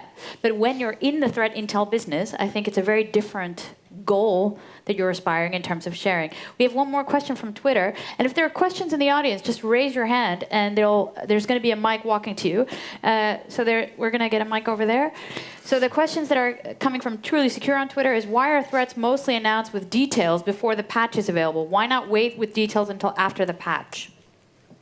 Yeah, I think Truly Secure on Twitter asked this question, guys. Yeah, the Who wants vulnerability to take expert, it? maybe. I can take it. We don't do that. First, if we find vulnerability while analyzing a threat, we always notify the vendor, like always. And only after that we release. In fact, also when we are working together with a law enforcement agency, it is not our research anymore, not our investigation. We only release after the law enforcement agency allows us to. And then also, there's a difference between protecting and threat intel. So if you put out a report with all the data, yes, maybe you didn't have it before, but when people actually have your product or another vendor's product, they are probably already protected against it. So that is something that people should keep in mind. Threat intel is not like damaging a company or something. No, you should have already been protected by it, by the vendor that you have. But your if you're equipment not, so I from. think the question is, so if you're not, if there's no way yet you can protect yourself, should you really be telling everybody this problem exists? I think that's the responsible disclosure or coordinated Yeah, vulnerability exactly. disclosure issue. Victor, I don't know if you want to address that. Well, so in many open source information there, they pinpoint serious vulnerabilities, but these vulnerabilities are 2, 3, 5, 10 years old. So if that comes as a surprise to you that these things are still there, or that your organization is being hit by it, that's where we're standing at this point. So, Yeah. And there was a question in the audience I'm just going to take now. Yes, I have one question for the panel, and maybe also a question what your vision is, how to prevent cyber attacks, and also finding the blind spot, because I think that's the most important question companies have is, how can we prevent cyber attacks, and how can cyber threat intelligence be of use? So that was something I was missing in the discussion. More from a holistic and vision point. So I think on the one side, it's when you know what you're looking for, it's easier to defend yourself, right? So if you have an estate you're trying to protect and you have all kinds of controls in place, a lot of those controls still rely on information that tell the control what the threat looks like. And so very operationally, intelligence, be it very technical indicators of compromise or models, as were shown, can teach these security controls, and as they evolve, these rules can be more complicated AI-like things that you deploy, but still they're looking for something you know. On the other side, threat intelligence can help to predict what might happen so that you maybe not prevent, but deter from the perspective of you're no longer applicable to the way the adversary works, and therefore prevent. So on the one side, it's very much, you know what it looks like, try and find those things in your network, stop them, or at least detect them and respond to it. On the other side, it's try and predict what the world will look like a day, a week, a month, a year from now, and invest accordingly to make sure you're kind of dodging the ball a little bit. Yeah. Yeah, very nicely said. Yeah, exactly. So actually, oh yeah, go ahead. Yeah, I wanted to say what I would do first. Like, you can already talk about threat intel, but if you don't have your patch management properly arranged, Yeah. you know, Yep. what the heck? Yeah. So do the basics first before you go for threat intel. And actually, Christian, what I quite liked about it was that you were already trying to move the stack away from the very reactive to a much more proactive stance of using the information that was already, Right. Okay. Was your question? Yeah, okay. All right. I have a question about also from the audience. Do you feel that organizations, regardless of size, should always aim to achieve to different levels of threat intel? So technical, operational, tactical, and strategic. Well, as you already mentioned, what if I tell you that a certain organization is targeting, your industry, they're after your specific data, and they, typically attack you with a vulnerability in an old version of Flash, as an example. If you can figure out if you have actually Flash installed or if you have patched Flash, like you said on patch management, then I think the threat intelligence, well, it kind of tells you there's a big train coming at you and then there's nothing you can do. So I'm not sure if that's going to be really helpful. So you certainly should have those basic hygiene factor in place. Otherwise, you can't really act upon the actionable threat intelligence. Having said that, I think it could even be a tremendous help if on a strategic level you have a better understanding of who is targeting you. It's sometimes surprising when you talk to organizations or even boards of directors of organizations and you tell them who is actually targeting them, and sometimes they have no, why should they be after me? Well, look, they are after you, this specific kind of data. And it kind of like sometimes comes as a revelation that's also helping them to understand why they should put those hygiene factors in place. So where do you start? Like, what's the minimal size or minimal, targetness or the minimal sector you have to be to start to put money on the table for something like this? No, I don't think there should be a minimal size, and I don't even think you should have a lot of money on the table. There's a lot of online free material available that you can use as a starting point, and from there you can see if it's worthwhile for you or for your organization to invest in. Well, it's still a whole person reading the news is expensive for a certain size organization. Yeah, that's why you should ensure that you get, some kind of excerpt of what is relevant for you, and that is different for all of us. So yes, it does require a little bit of searching, a little bit of investment, but I think only the also sun comes up for free. When you buy other services, so let's say when you go to KPN and you say I'd like an ADSL line or I'd like a VPN connection between my things, squeeze KPN in that contract so that they make sure they protect it maybe with Intel. So there's also at a small size. Well, I don't necessarily think it's squeezing KPN. I think there needs to be a, let's be honest, there needs to be let's not squeeze KPN while we're at it. But I think there needs to be a generic response from the question that Matthijs asked, who's actually needing this stuff. And, actually I'd like to ask this to you, Jornt, because when I read the Kaspersky analysis of Regin, one of the biggest shockers to me was the amount of small, medium enterprises that were being targeted by, and for those of you who don't know, does everybody know what Regin is? Anybody who doesn't know what Regin is? There's a couple of people who don't know, so can you, instead of me explaining, why don't you explain Regin for them? Yeah, it's a very advanced APT group that has been targeting a wide variety of organizations. Probably the most well-known that you've heard of is, although not officially confirmed, or maybe it is if you look well enough on YouTube, is Belgacom, the Belgacom case. Well, we know that the malware sample was at Belgacom because it confirmed it, but it wasn't confirmed who was behind Regin. That's unconfirmed. Also, like the way people think, we in general think that Belgacom was a victim is because there was one sample uploaded on VirusTotal in a zip file called belgacom.zip or something. Is that what I thought it was actually confirmed that, okay. But also, I think if you look on YouTube, so you will find a video of a CEO of a well-known company located a few kilometers south of where we are now, and there he admits it. Okay, that company. Okay, so I think the question is that really who needs threat intelligence, and if we see this kind of attack vector, and if we see that these kinds of multitude of company sizes are being attacked by this advanced malware, do they all actually need threat intel? It really depends on the type of company you are. Like I can imagine when you are a company doing managed security operating center where you actually monitors other people's data, then threat intel can be really useful for you because it can actually help improving your service.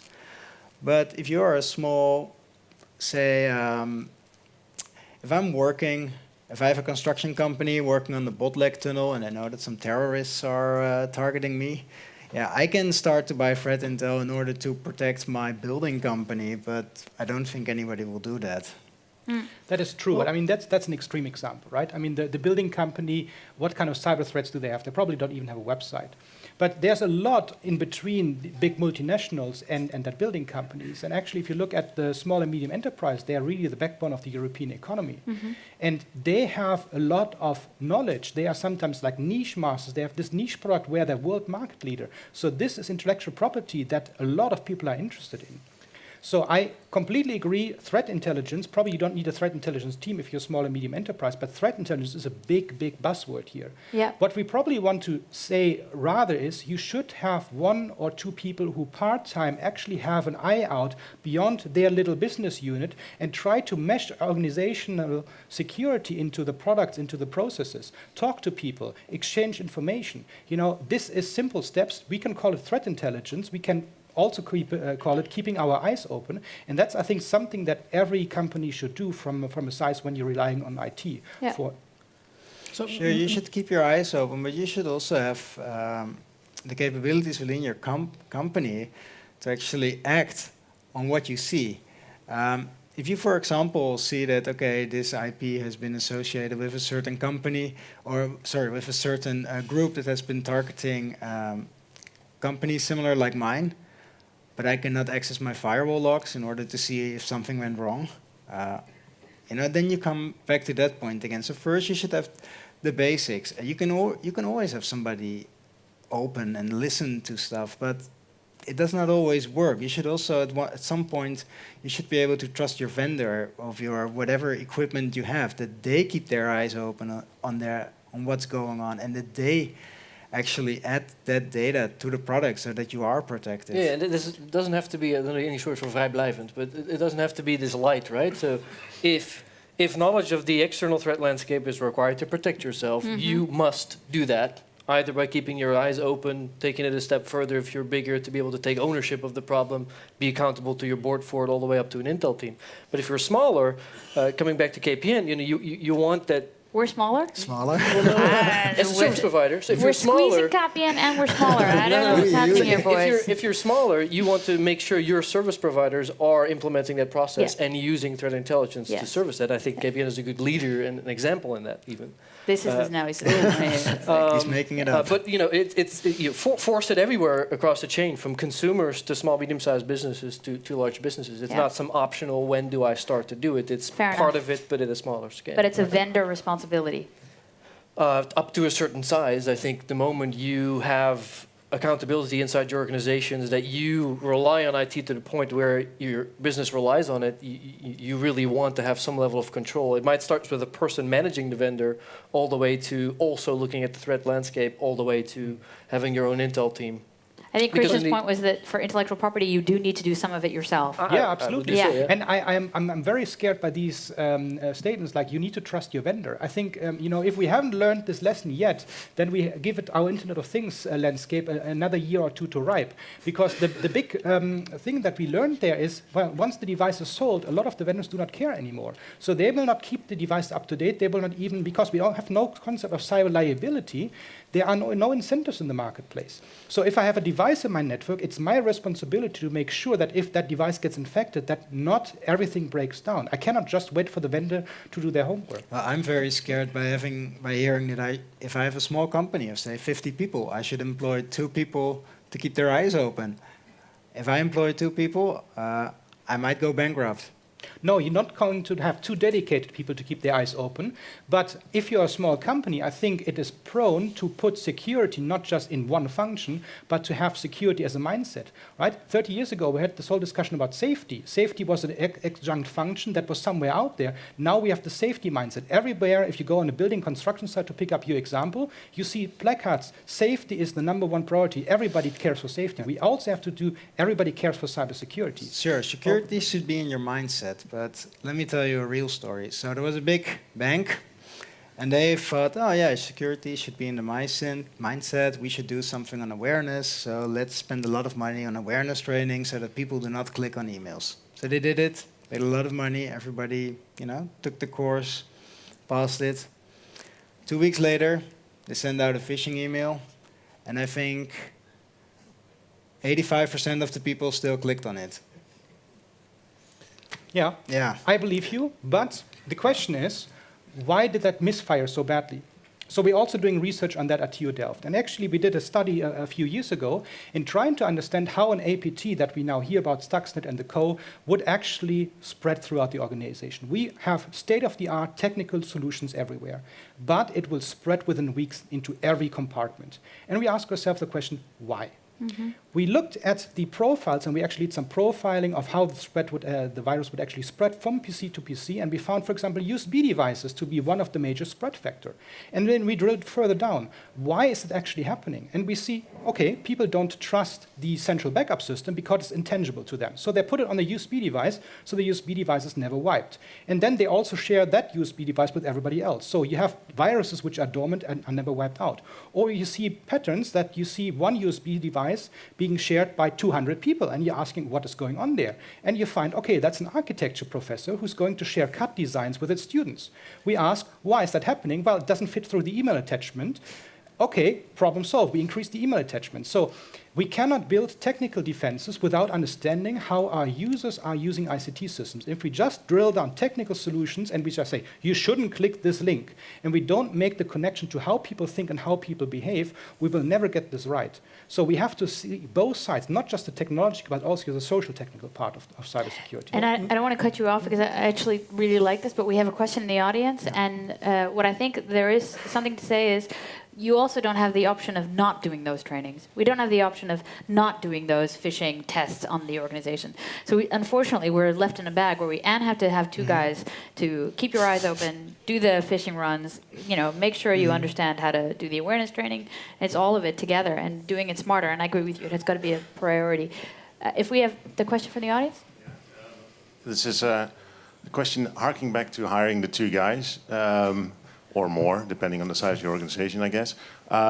Because the way I saw the presentation in the beginning as well, it starts to get complicated pretty quickly. You need to have some pretty smart people to do this. And my question along the lines like, what is being done at the moment about automating this kind of work? As a vendor of technologies automating this work, I can say. Now, I think a part of this can be done through automation, because if you know what a threat looks like, to the earlier gentleman's question, you, through automation, can likely bring that to a security control that can do something about it. However, not all information lends itself well, as we just saw. It has to be interpreted. And so either the two people interpret it for you and do something with it, or an external party interprets something and does something with it, or an external party interprets lots of data, sends you that intelligence, which is now relevant, and then the automation starts. But the full automation of, let's say, observing what happens in the world, interpreting what part of that is cyber threat, interpreting and writing intelligence for a consumer to consume and automating the whole process, that's never going to happen. So I think there's simply an inflection point of once intelligence is at a certain stage, you could automate its action, and automation can help to bubble up relevant hypotheses for a human to interpret.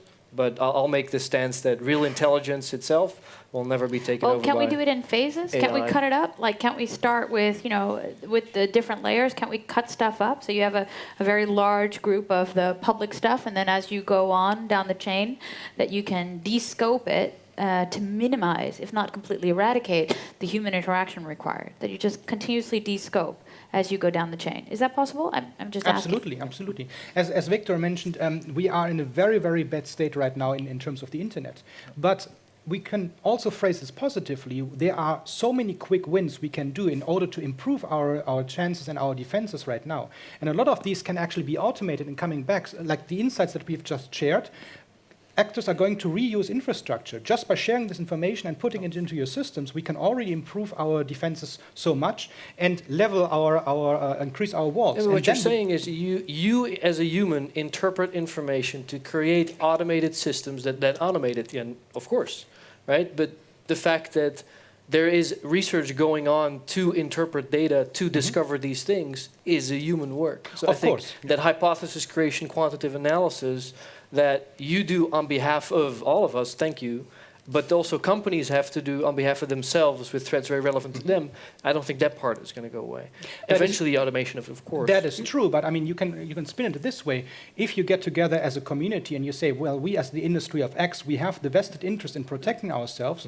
Now we don't have to have these 2 people dedicated per company, but we can... We share 10. We share the tech, and we can then apply the tech relevant for our industry. We can actually outsource this into a community effort, and therefore reduce our costs. And there are a lot of quick wins that will apply for everyone. Of course, there will be still some customization necessary, but then we're talking about a maturity level of the organization where you have probably a multinational that has a lot of deep pockets in order to do cybersecurity and an entire threat intel operation. So maybe we should have an ISAC for the SME. So in the Netherlands, we have ISACs for a lot of critical infrastructure. Maybe we should have an ISAC for the SME. Well, the issue is with the ISAC is it's also about trust within a small community, and the SME community is not small. True, so maybe we need a group of people Small, working medium in an ISAC. enterprises, Yeah. SME. A group of people on behalf of the SMEs of the Netherlands perform this work in a kind of non-profit-ish kind of... Matthijs? Yeah, well, I think there are already vendors. So if you don't have the 2 people or you can't afford the 2 people, I think there are vendors that can actually help you and write those threat intelligence reports specific for your company or industry, or you can just download their feeds or their reports as well. So even if you don't have that, you can outsource it as well. So that there are solutions for that. Well, Automating yeah. everything gives you a big problem when you turn into... Sorry? Yeah. Yes. Yeah, that's what I said. Once you know and you have some actionable intelligence, it's So the question awesome is if around you response. can do something with Automating it. response. Automated response, you mean? Yes, but that's... What do you do with the false positives? So what if I tell you, I don't know, msword.exe is, you should block it immediately. What will happen within your organization? That's probably not a good idea to do. So when you automate a response, that's actually a dangerous thing to do. Well, maybe you can go like 90% of the way. So there's companies like Swimlane, Hexadite, that automate the playbook of instant response based on certain types of triggers. But they go all the way up to I'm preparing everything, I'm doing some rudimental things, and now a human is presented with 90% of the work already. Obviously, this is not 90% of the work, but part of the work already, and then follows it up. So. But meeting somewhere in the middle, you always need a human. Sorry. But the question, I suppose, is... It's our jobs, man. It's our job. But if we can do this for a company and if we can do this for SME, I suppose the other side of the pendulum is what does it look like for critical infrastructure, for large companies, and for people who have to worry about different types of threats like APT, advanced persistent threats. Jornt, I mean, you have experience in this and also first-hand experience in this. How do we deal with those kinds of threats? Is there a place to buy information on APTs? Yeah, sure. There are places where you can buy information. But like I said, what I've seen many times is they don't have the basics in order. So I would really spend my money on those things first. Like, definitely throw away those intel reports, but get my patch management in order. Make sure that I have backups. Make sure that people do not click on all the emails. Get your configurations tight. Fix the basics first. And then when you have all that in order, then you also probably have more time, more resources in order to analyze all these threat intel reports that come in and to see what is useful for you and what you should look at. Unless that works as a driver. So, for example, you get the threat intelligence and then you're actually finding out what terrible sick situation your company is in, or actually your infrastructure Can you is even in. get there? I mean, like say you would give an organization time to get the basics, to have no human click a phishing link, to have all your basics in order to make Oracle the latest patch, which will never ever deliver, and so they can't Oracle give you the or the upgrade. patch? Or the, like, can you really get there? Is there not a level of uncertainty you'll always have? Therefore, you need to get a cover up with layers of protective measures. Sure, but like I said, I would focus really first on the basics, because what I've also seen in practice is that when people actually get some threat intel, like, you can see, that word, Okay, well, we have been hacked, like, with a pretty bad APT, if it's a critical infrastructure. This is bad. What are we going to do? And it was on a Friday afternoon. And the guy just said, it's Friday. Damn. Yeah. Let's see. To which IP is it connecting? Well, these and these according to the report. Okay, just ask the people who own the DNS server that those domains will resolve to localhost, and let's call today. But dude, you don't know exactly what this APT is doing. You don't know what's going on. What the hell? And then it came like, well, the most important thing is that if something goes wrong, and people will come to us, that we can say that we have done something. And by changing the DNS entries, by resolving those domains to localhost, we have done something and we're fine. Yeah, people are laughing, but that's how it works in reality. Well, not everywhere, fortunately. Not everywhere. But it does happen. But this is worth exploring, because how many companies would feel comfortable actually keeping that connection alive? Still actually revolving to the actual host and actually studying what's going on there. How many companies would not just be busy with, that magical word, continuous service restoration? Well, there's also a risk.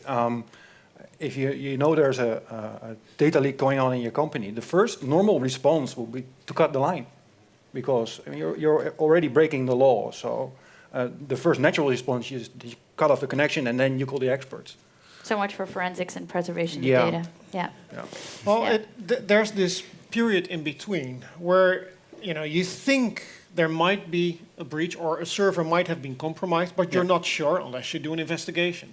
What do you do in the meantime? Do you leave the server up and running? Do you pull the plug?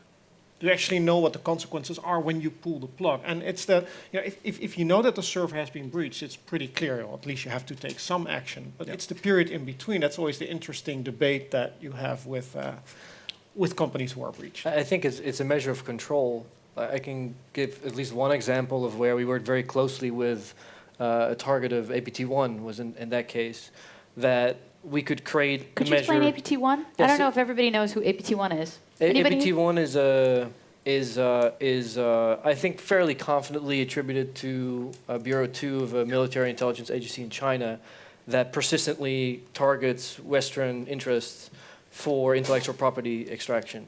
And so huge campaigns, huge numbers. And we were working with a victim of APT1, but it's, cutting the line is a measure of control. It feels very nice, I'm back in control. But you can also create control in different ways. And in that case, we were able to create control simply by segregating out part of the network that was kind of shaped around what the adversary could see. And monitoring that and many others have led Mandiant and others to be able to eventually deduct that it was a certain size operation with people with certain competencies that had help because they got very quick translations, and kind of all these things combined by observing the adversary could lead us to conclude certain things that eventually led to attribution, leads to why are they doing these things, leads to be able to eventually address or prevent some of these forces from even existing, or at least not making them go in your general direction, kind of thing. But it was good that you had a client who asked for help and who actually looked into different options they could do, instead of the client who says, well, we think we had something going on, so we just re-imaged the servers. And in this case, actually, it was because they... That happens a lot. They had a good firm on retainer. It wasn't us. It was another good firm, but that...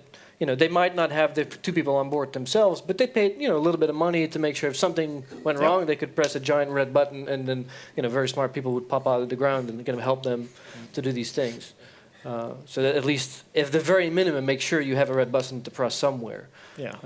If not, your own people. So now we have a question from Twitter, which actually dovetails into your question, which is from Antonio Sanchez, which is how does the threat intel process work when it comes to answering the question of who in terms of actors and why? Like it's about attribution and I suppose motivation. I'll try and answer that, but it's really kind of... Well, you could also have a go. This is a first-time experience thing. Like how we do attribution, or Yeah, and like how actually let's open it up, because I'm pointing to you because you've actually had an APT happen at your company, which you've talked about before. And I suppose the question is, when you actually try to do this kind of analysis on a larger scale, how often do we get it right with attribution, or how often do we get close to figuring out the why and the who? I think we can get pretty close to groups, especially when code is reused, but it's impossible to pinpoint the finger to a person or a group like residing in a specific country. There have been some interesting investigation also by the people who investigated Dugu2 as well. The guy, we call him Baldy, I don't even know his first name, but something like Boulder, whatever, from Hungary, I believe. He did a really interesting research. He decided to investigate how much time and how much money it would cost to take Dugu1, the binary, reverse it, and create Dugu2 out of it, if it was even possible. And the conclusion was that it is possible if you just have enough time and resources, and that yes, it is very doable. So therefore, we don't do attribution like, okay, this and this country is behind it. But what we do is saying that, okay, well, let's look at what we have, what's going on. Oh wait, those people their weekend probably starts on Friday, because on Friday and Saturday they are not so active. Well, this is the time that they are really active on the network, trying to get data from your network. We also found this APT there and there and there. And based on that information, people can draw their own conclusions. But it are their conclusions, not ours. What about plausible deniability? Could you make it look like those are your working times? No, definitely, because we see more and more that there are, how do you call it, like false flag operations, that people deliberately put false flags into APTs, into malware, in order to blame somebody else. Yeah, So- but if you combine a lot of these different things, I would disagree that you can't, to a high degree of certainty, do attribution, right? If evidence keeps on stacking up and the level of false positives is only a part of that, you can definitely do that. I think in APT's one case, it was so unsurmountable, a lot of corroborating information. Small examples would be a very specific vulnerability disclosed in a very specific place within China in a very specific group of people that was being infiltrated, knowledge proliferated, and used a day later in certain kind of attacks. Social structures around these people, so with a very high degree of likelihood, it didn't magically get into some other countries' kind of super state environment. That's one, but if you combine that over hundreds of things, from the way they speak to the slang they have to where they lead in circles to references on social media of their friends, and kind of leading all the way back to you have malware indications, you have political indications, you have knowledge proliferation, you have location timing based on kind of where infrastructure is going, and all these things combined can lead very capable and very information-rich intelligence capabilities to make those conclusions. Sure, you can say that, but the problem is what we write about in our report is about technical analysis. A technical analysis, everybody can verify that. You can in general say that this is what I write and this is 100% correct. As soon as you start to do the attribution in that way and you write down that I'm 99.9% confident that this and this military in this country is behind it. The press writes, Joep Gommers says China is behind this attack. And then The Chinese. The Chinese. And then, Yeah. Yeah. It's the Russians now, but just to be hip, yeah. But maybe Always from the an educational Russians. perspective, why is that attribution so important? I think I see one step, and Jornt is right in the sense that actually one step before that attribution is getting a sense for their motivations and getting a sense for who they might be, not from a, literally it's John in this building, in this road, and he eats this food every morning. It's more what are his interests, what drives him, what are his resources, what are his capabilities, that leads you to predict what's next, that leads you to understand the force at which something comes towards you, that leads you to predict how you need to invest against the different types of tool they have now or tomorrow or later. Exactly, and that's also what we publish. That's what we publish, like, okay, we see that they're after this, they're targeting this and this and this organization, et cetera, et cetera. But we don't say that, okay, this organization is actually behind it. Also, if you know their tools, you may know where to look elsewhere as well in your Exactly. investigation. And you also know which vulnerabilities they're after. It's always the same. When you see those reports, 9 out of the 10 is low-hanging fruit. And Yeah. the 1% that is really advanced is keeping on the radar for years. Well, for Yeah. non-APT things, you want to have attributions because you'd like the person to go to jail, right? So there's also the just normal... Sure, but that's the difference. Liability Like, there's a part, yeah. huge difference between I completely agree. attribution between APTs and criminal groups. Yeah. With Yeah. criminal Yeah. groups, you can work together with law enforcement agencies who then Exactly. can do attribution. But I would have to see the first guy working in an APT group going to jail for writing an APT. I don't think that will ever But I going to suppose it happen. begs the question over what actually constitutes an APT group, and at what level is there outsourcing, distribution of targets, distribution of attack sources. And I thought it was really interesting, Christian, also your part about the specialization factor that's introduced. Hypothetically, if we would wildly speculate, a single group could be responsible for the different specializations, also have global distribution, and always hide under the cloak of, if I misuse the methods and types of modus operandi of my colleagues in the attack space, then I can always get away with attribution. Sure. I mean, really, getting a really watertight attribution is going to be very, very difficult. As a side point, I don't really like this term APT. We use this kind of, it's a buzzword again, because APT, Advanced Persistent Threats, we have done a number of forensic analysis on alleged APTs, and we've taken it apart. And well, yes, they are more advanced than your script kiddie, but they're not that advanced in the bigger scheme. That doesn't mean they aren't advanced, but we try to bundle a lot of these things together and make it a lot scarier than they actually are. We usually mean like what espionage, like commercial espionage, Yeah. industrial, or Yeah. state-sponsored or something like that. Yeah, for example. So in this example, we had a malware that was apparently coming from a state-sponsored actor. We reversed it. We looked at the command and control structure. It was a domain generation algorithm, actually a bit more advanced. But that algorithm segfaulted every 5 days. That does not seem to be like a very advanced attacker because, well, that is something that I expect a beginner's programmer to actually get right. So, there's a whole continuum, and I think we should be careful to mesh too many terms together because then it makes it very difficult to target one thing. I mean, you mentioned this example of the critical infrastructure owners. I would say if you have a really an APT, a state-sponsored actor who really, really would like to cut the water supply in the Netherlands, they can achieve it by no matter what if they have sufficient resources. But what we should worry about are the whole continuum and spectrum of things. I mean, that there was a month ago a report that a lot of power plants and water stations, they actually exposed their SCADA systems out to the internet using a default password, right? This is exploitable by nearly everybody with a minimal amount of competence. So, well, these are not APTs, but still we have to worry about them. So we have to decouple this a bit, and I think probably not talk about APTs all the time because that's a fuzzy buzzword. Look, I have write a security analysis about another APT that I've discovered. Often they're just persistent threats that they really would like to figure out what's going on, and then not just running a dragnet operation, trying to get into the first organization possible, but at least they have some drive. I would like to get some medical information. So I think the first step we could already do is to disentangle this a bit and get it down to the floor. So persistence threats that might be advanced. Well, even persistent threats come in a big continuum, right?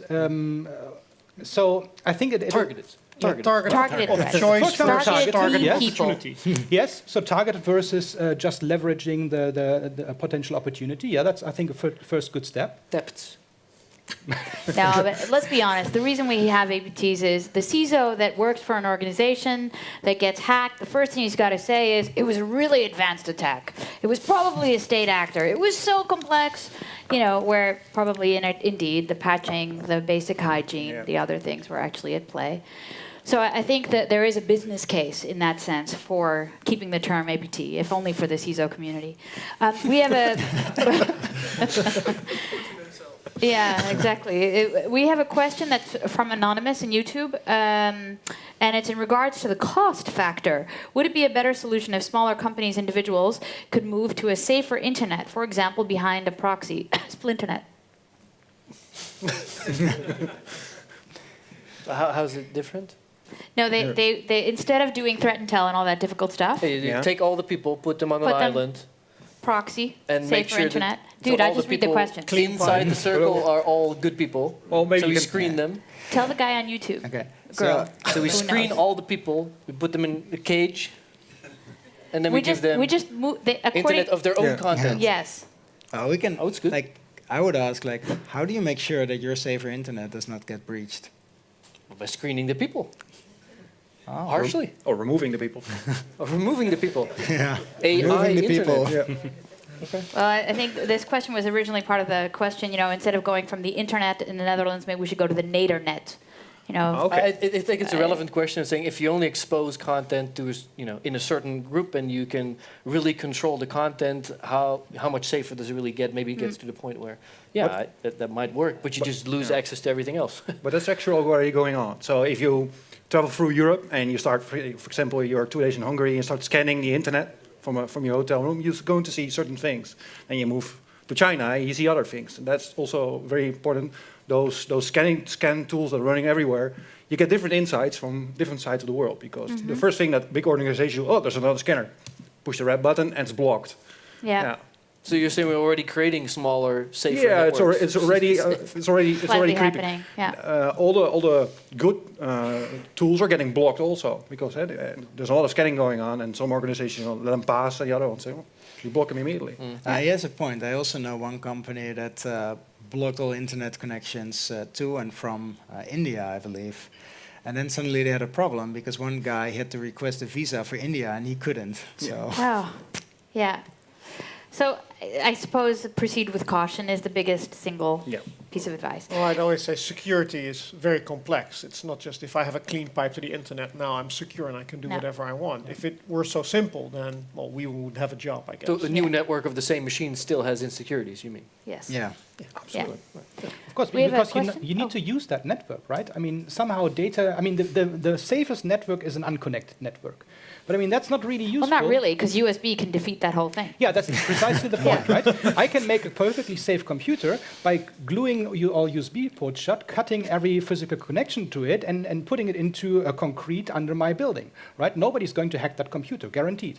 But it's not usable. So even if we put our resources into a separated network, there's going to be people flowing in and out, and they bring a USB device, they're installing programs. What if everybody goes into the new network? Then it's but you have this employee that goes on a business trip outside of our NATO net. So he goes to South America, brings back this data file that he worked on site, and then you have the same infection there. So containment doesn't really help you. You need to get to the problem at the root of the problem, not just build another fence around it. I agree. Not just fighting the symptoms, but actually addressing the root cause. Yeah. Could we just take the question from the audience? Do you know, or can you guess the amount of persistent threats going on that you haven't found, looking at the data of what you do find? I think I was involved in one study that tried to answer that for one specific country, and not by looking at data, but by looking at how long did it take over the past X years to discover very advanced state-sponsored, long undetected, I don't have the acronym yet, attacks.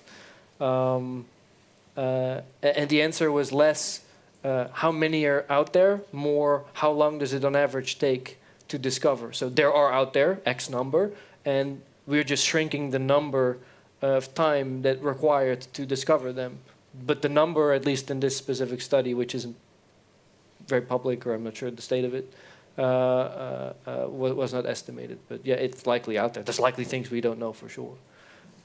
But then again, if those things really do create significant impact, and those impacts are observed, and that's why it takes time. If you don't discover the technical mechanisms by which they breach or extract something, you do sometimes see the ripple effect of the fact that it happened, and they're using it or something like that. So there are many ways, especially our own states, can make some of those deductions. Can we ask a question that's following up on that and what we talked about before over what constitutes such a the profile of such a partner? So let's talk about shadow brokers for a minute. Everybody know who shadow brokers is? Actually, I'd like you guys to... Matthijs, can you explain what shadow brokers was? And So they came up with a number of files that they had acquired and that they put up for sale. And they said, well, these are the files used by, I think allegedly, I'm not sure if they used the name NSA, but there's a very advanced malware. And they're up for sale for, I think they asked $1 or $10 million, a huge amount. So you could buy them, and when you buy them, at least you get a good understanding of how that malware works. So they put some samples up to actually prove that they had it, and we saw Cisco patching right away after those samples were up, so we could verify credibility purely based on vendor response. Yeah, and I think that's where I lost track. Yeah. Anybody else keep track of it? Because the issue, the clue is shadow brokers. The story started before shadow brokers was on the scene. So the allegation was not that they broke into the NSA, but go ahead and carry this on. They broke into a subcontractor of the NSA. Of course. Yeah. So I think what's more interesting is when we try to do attribution, or if we're looking at state-sponsored entities, can we actually ever get a grip? In this case, there were two theories, I think, or there are two theories. The first theory is that, no, it's inside threat, right? There's somebody inside the NSA or the subcontractor that had some sort of motivation, like we've seen with previous leaks, and put it somehow into the bigger light. The other theory, which seems to be more prevailing, is no, it's the Russians. Because it looks very much like modus operandi we've observed before.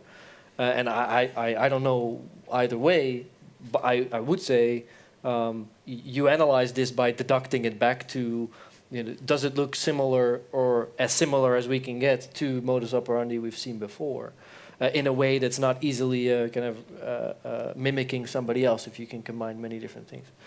In this case, I don't know. I think actually shadow brokers is an interesting one, where previous ones it was a lot more clear than this one. But if I have to put money on it, I'm going to put it on Russia. Okay. While we're wildly speculating, any other wild speculations of who, what, how, when, where, why? I'm waiting for the first free release. So the software is now, the exploits are being sold at this moment. So I think it will be within 24 hours. They claim that nobody was buying. That's not true. Right. There's always someone buying. And wild speculation, could they be selling multiple times over? That's what I would do if I were a criminal. That's what I would do too. 1 million, no one's buying. Another million, no one's buying. Then you sell your exploit kit over and over again. Question is, how long will they be good in the wild? Well, it depends how quick the vendors can patch. Or the customers implement the patch. Yep. Yeah, or how long before the bugs are found. Yeah, if we can actually see them and detect them in the wild in the first place. Yeah. Well, and if organizations care to actually patch them, right? Yeah. So if we looked at Heartbleed, I think that was a sobering issue because there were a number of studies that scanned how many organizations were still vulnerable to that. So at the beginning when Heartbleed came out, and remember this was responsible disclosure, so at the day of the disclosure we had actually a patch. You just had to click the update button or let your servers do it automatically. About 16-18%, give or take, were vulnerable to that. 6 weeks later, it was still 3 to 4% of the top 1 million companies in the world. So, I mean, that's staggering that these organizations do not actually care about this. So, there are free scanners out there. You like free stuff. So, there are scanners to scan what kind of vulnerabilities you have, what kind of SSL certificates are currently configured this way. So, you can add to the address of a bank or of Google or of your favorite company and see how are they in their patching discipline. Have they actually changed this? And it was mind-blogging to see that there were some major international banks which left that thing unpatched for 4 months straight before they actually changed on it. And once they changed, they actually closed this Heartbleed vulnerability, but actually introduced another one. Yeah. So, I think these will be actually on the market and usable for a long time because we are so terrible in keeping up our patching disciplines, in keeping our assets out there. And I think we have been talking about SMEs earlier on. I think it already starts to understand what kind of assets do you have in your device, where is your data stored, what lives in your network, how important is it to you? These questions we need to ask ourselves, and this is where cybersecurity starts before we even go in towards the threat intelligence part. Yeah, I think there's one part of the story people do not intend to tell, but that's when you are at a big company and you get a report like Heartbleed, you want to say to everybody, okay, patch immediately.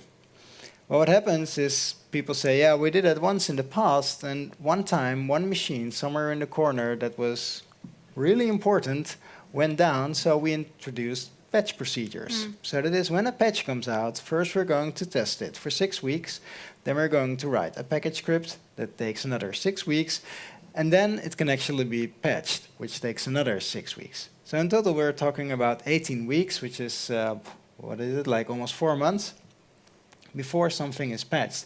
Now, people within those companies, they probably want to patch faster, but they just cannot. They're not allowed to. Yeah.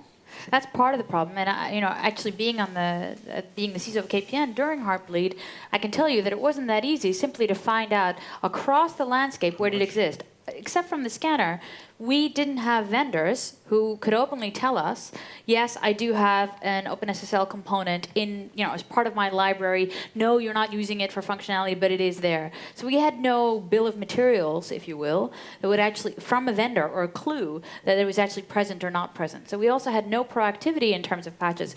We were yelling at our vendors to go patch before they had any actual clue of the magnitude of the problem. Yeah. Did you have this problem? Exactly, and we had this problem, but differently. And then you earlier on said trust your vendor, right? If I would like to make this analogy, so you have the problem of trying to figure out what actually runs inside your network appliance. Imagine that you're flying an airplane and you see that there's a problem with the engine.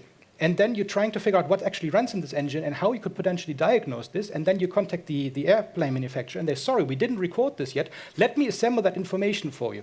And you're like on fire. So, I mean, but you're talking about two completely different things. No, now. not necessarily. No, yes, you are. You are talking about one. I love when they do this. Like a vendor of, say, IP cameras that is, SSL, like vulnerable to Heartbleed. And you're talking about vendors of security products.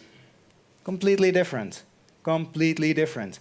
I'm talking about vendors of security products. You should be able to trust that those vendors of those security products, when you buy a product like an AV or whatever, piece of software that protects your network, and it has a certain lifespan, that until that point, it will get updated and it will be secure.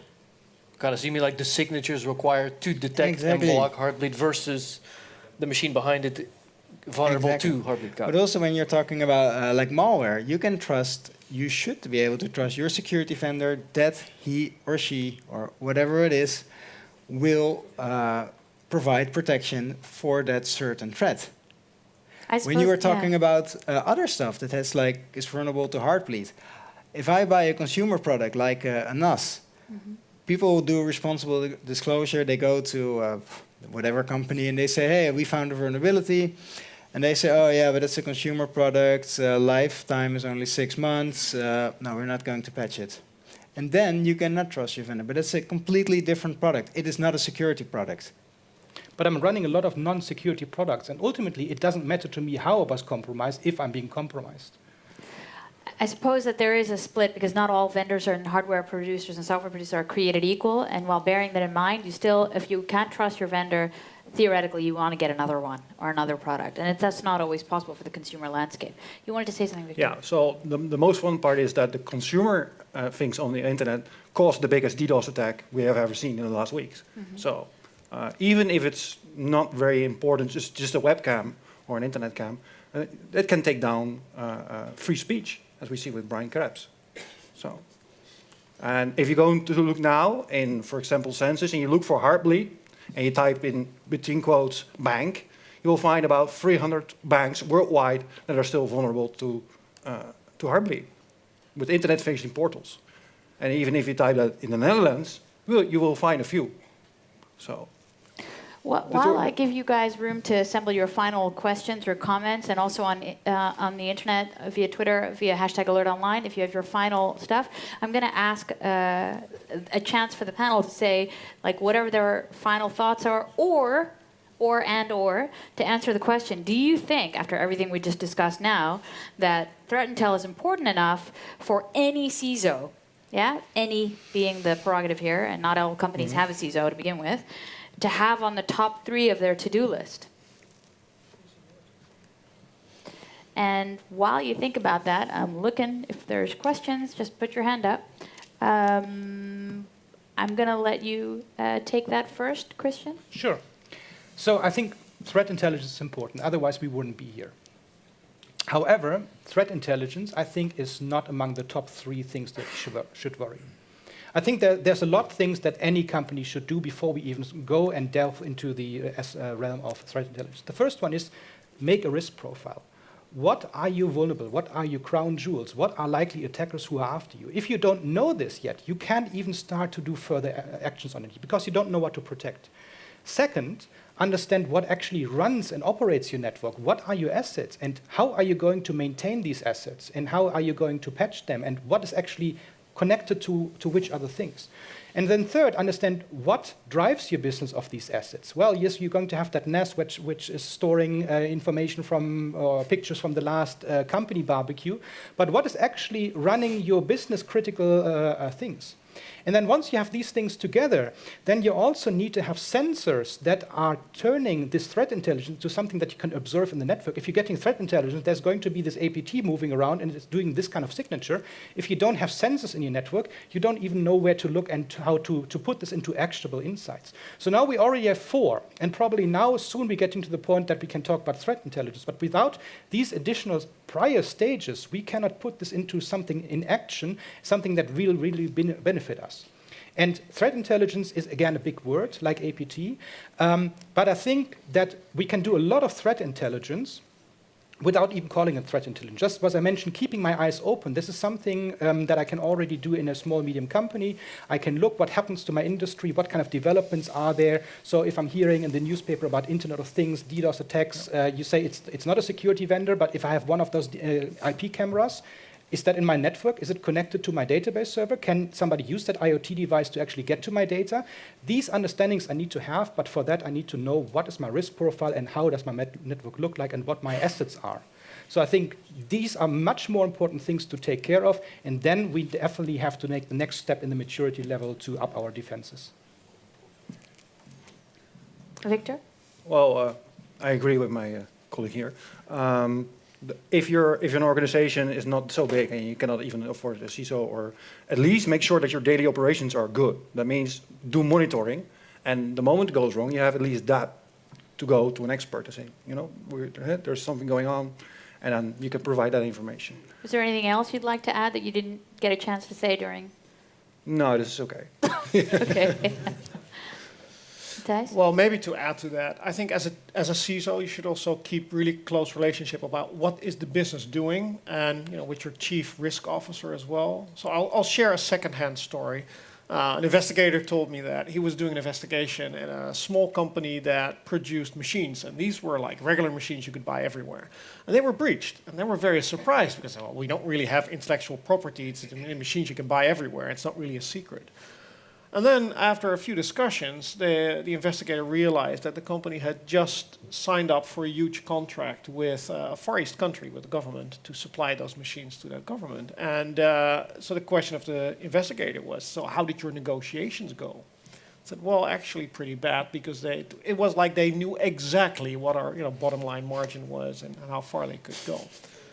So I think as a CISO, you should really keep close ties as well about what's changing in your organization that also changes your risk profile, and then tie threat intelligence into that as well, because a company is not a static thing. It keeps changing. You? Yes, 100% is my answer, and I'm going to explain why. So threat intelligence exists because the problem of cyber threat has gotten too big to protect yourself against everything. Therefore, you need to understand what part of the cyber threat landscape is relevant to an organization that you are or that is like you, in order to organize your defenses. And all these basics that are being discussed are 100% a part of that. However, any investment strategy of any year needs to be informed by the reality of who you are and your business assets, but also needs to be informed by the reality of the cyber threat. And everything else is a result of those two things combined. And even if cyber threat intelligence therefore means you read a bunch of blogs, you read some kind of overviews of companies like yourself, and that's the information you use to deduct how to prioritize your investments, that's actionable threat intelligence for you. But let it definitely start there. That's the kind of lazy answer. Gartner did a recent study across all upper, mid-size and above companies, and it was distributed anywhere between number 4 and number 8. So the reality is between number 4 and number 8, it's on the agenda for most global CISOs. Jornt? Yeah, I think it really depends. Like I would say first get your basics in order, but sometimes you're in organizations that it is not possible. You try so hard, but it just doesn't work. Then you can buy threat intel actually to leverage that. So we're saying, hey, I've bought this intel, that's possible, nothing changed in the network, you see. But look, we found out that we have been breached. But because I cannot get my basics in order, I'm basically out in the blank. I have no idea what's going on. And then you can leverage that information in order to get what you want. But those are the cases that I would use it in, personally. Yeah. So if I can summarize, what we're basically saying is we need 3 things. First, we need awareness of what our vital assets are, our risks, and the resources we have to combat them. The second thing is visibility and risk intelligence to know what we have in our network and what we need to do about it. And the third is capability to do something about that, and where one of those capabilities could be actually threat intelligence to drive the business case forward and make it clear why you need to do the first 2 things. Do I have that right? Yeah. All right. Yeah. So with that, I would very much like to thank this amazing panel, which has actually managed to make you all sit here for the last 2 hours. And I've been entertained. I hope you have been entertained and informed and educated about threat intelligence. We're still around for drinks. Thank you very much to the people who are watching online and for the really good questions we've had so far. And with that, I'd like to invite you to tomorrow's session on quantum computing. Really looking at the computing side, not just the quantum crypto side, but computing. And I'd like to thank each and every member of this enormously wonderful panel. Thank you so much. It was excellent. Thank you. Thank you,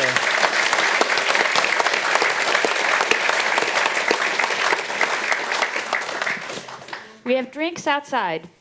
Yep.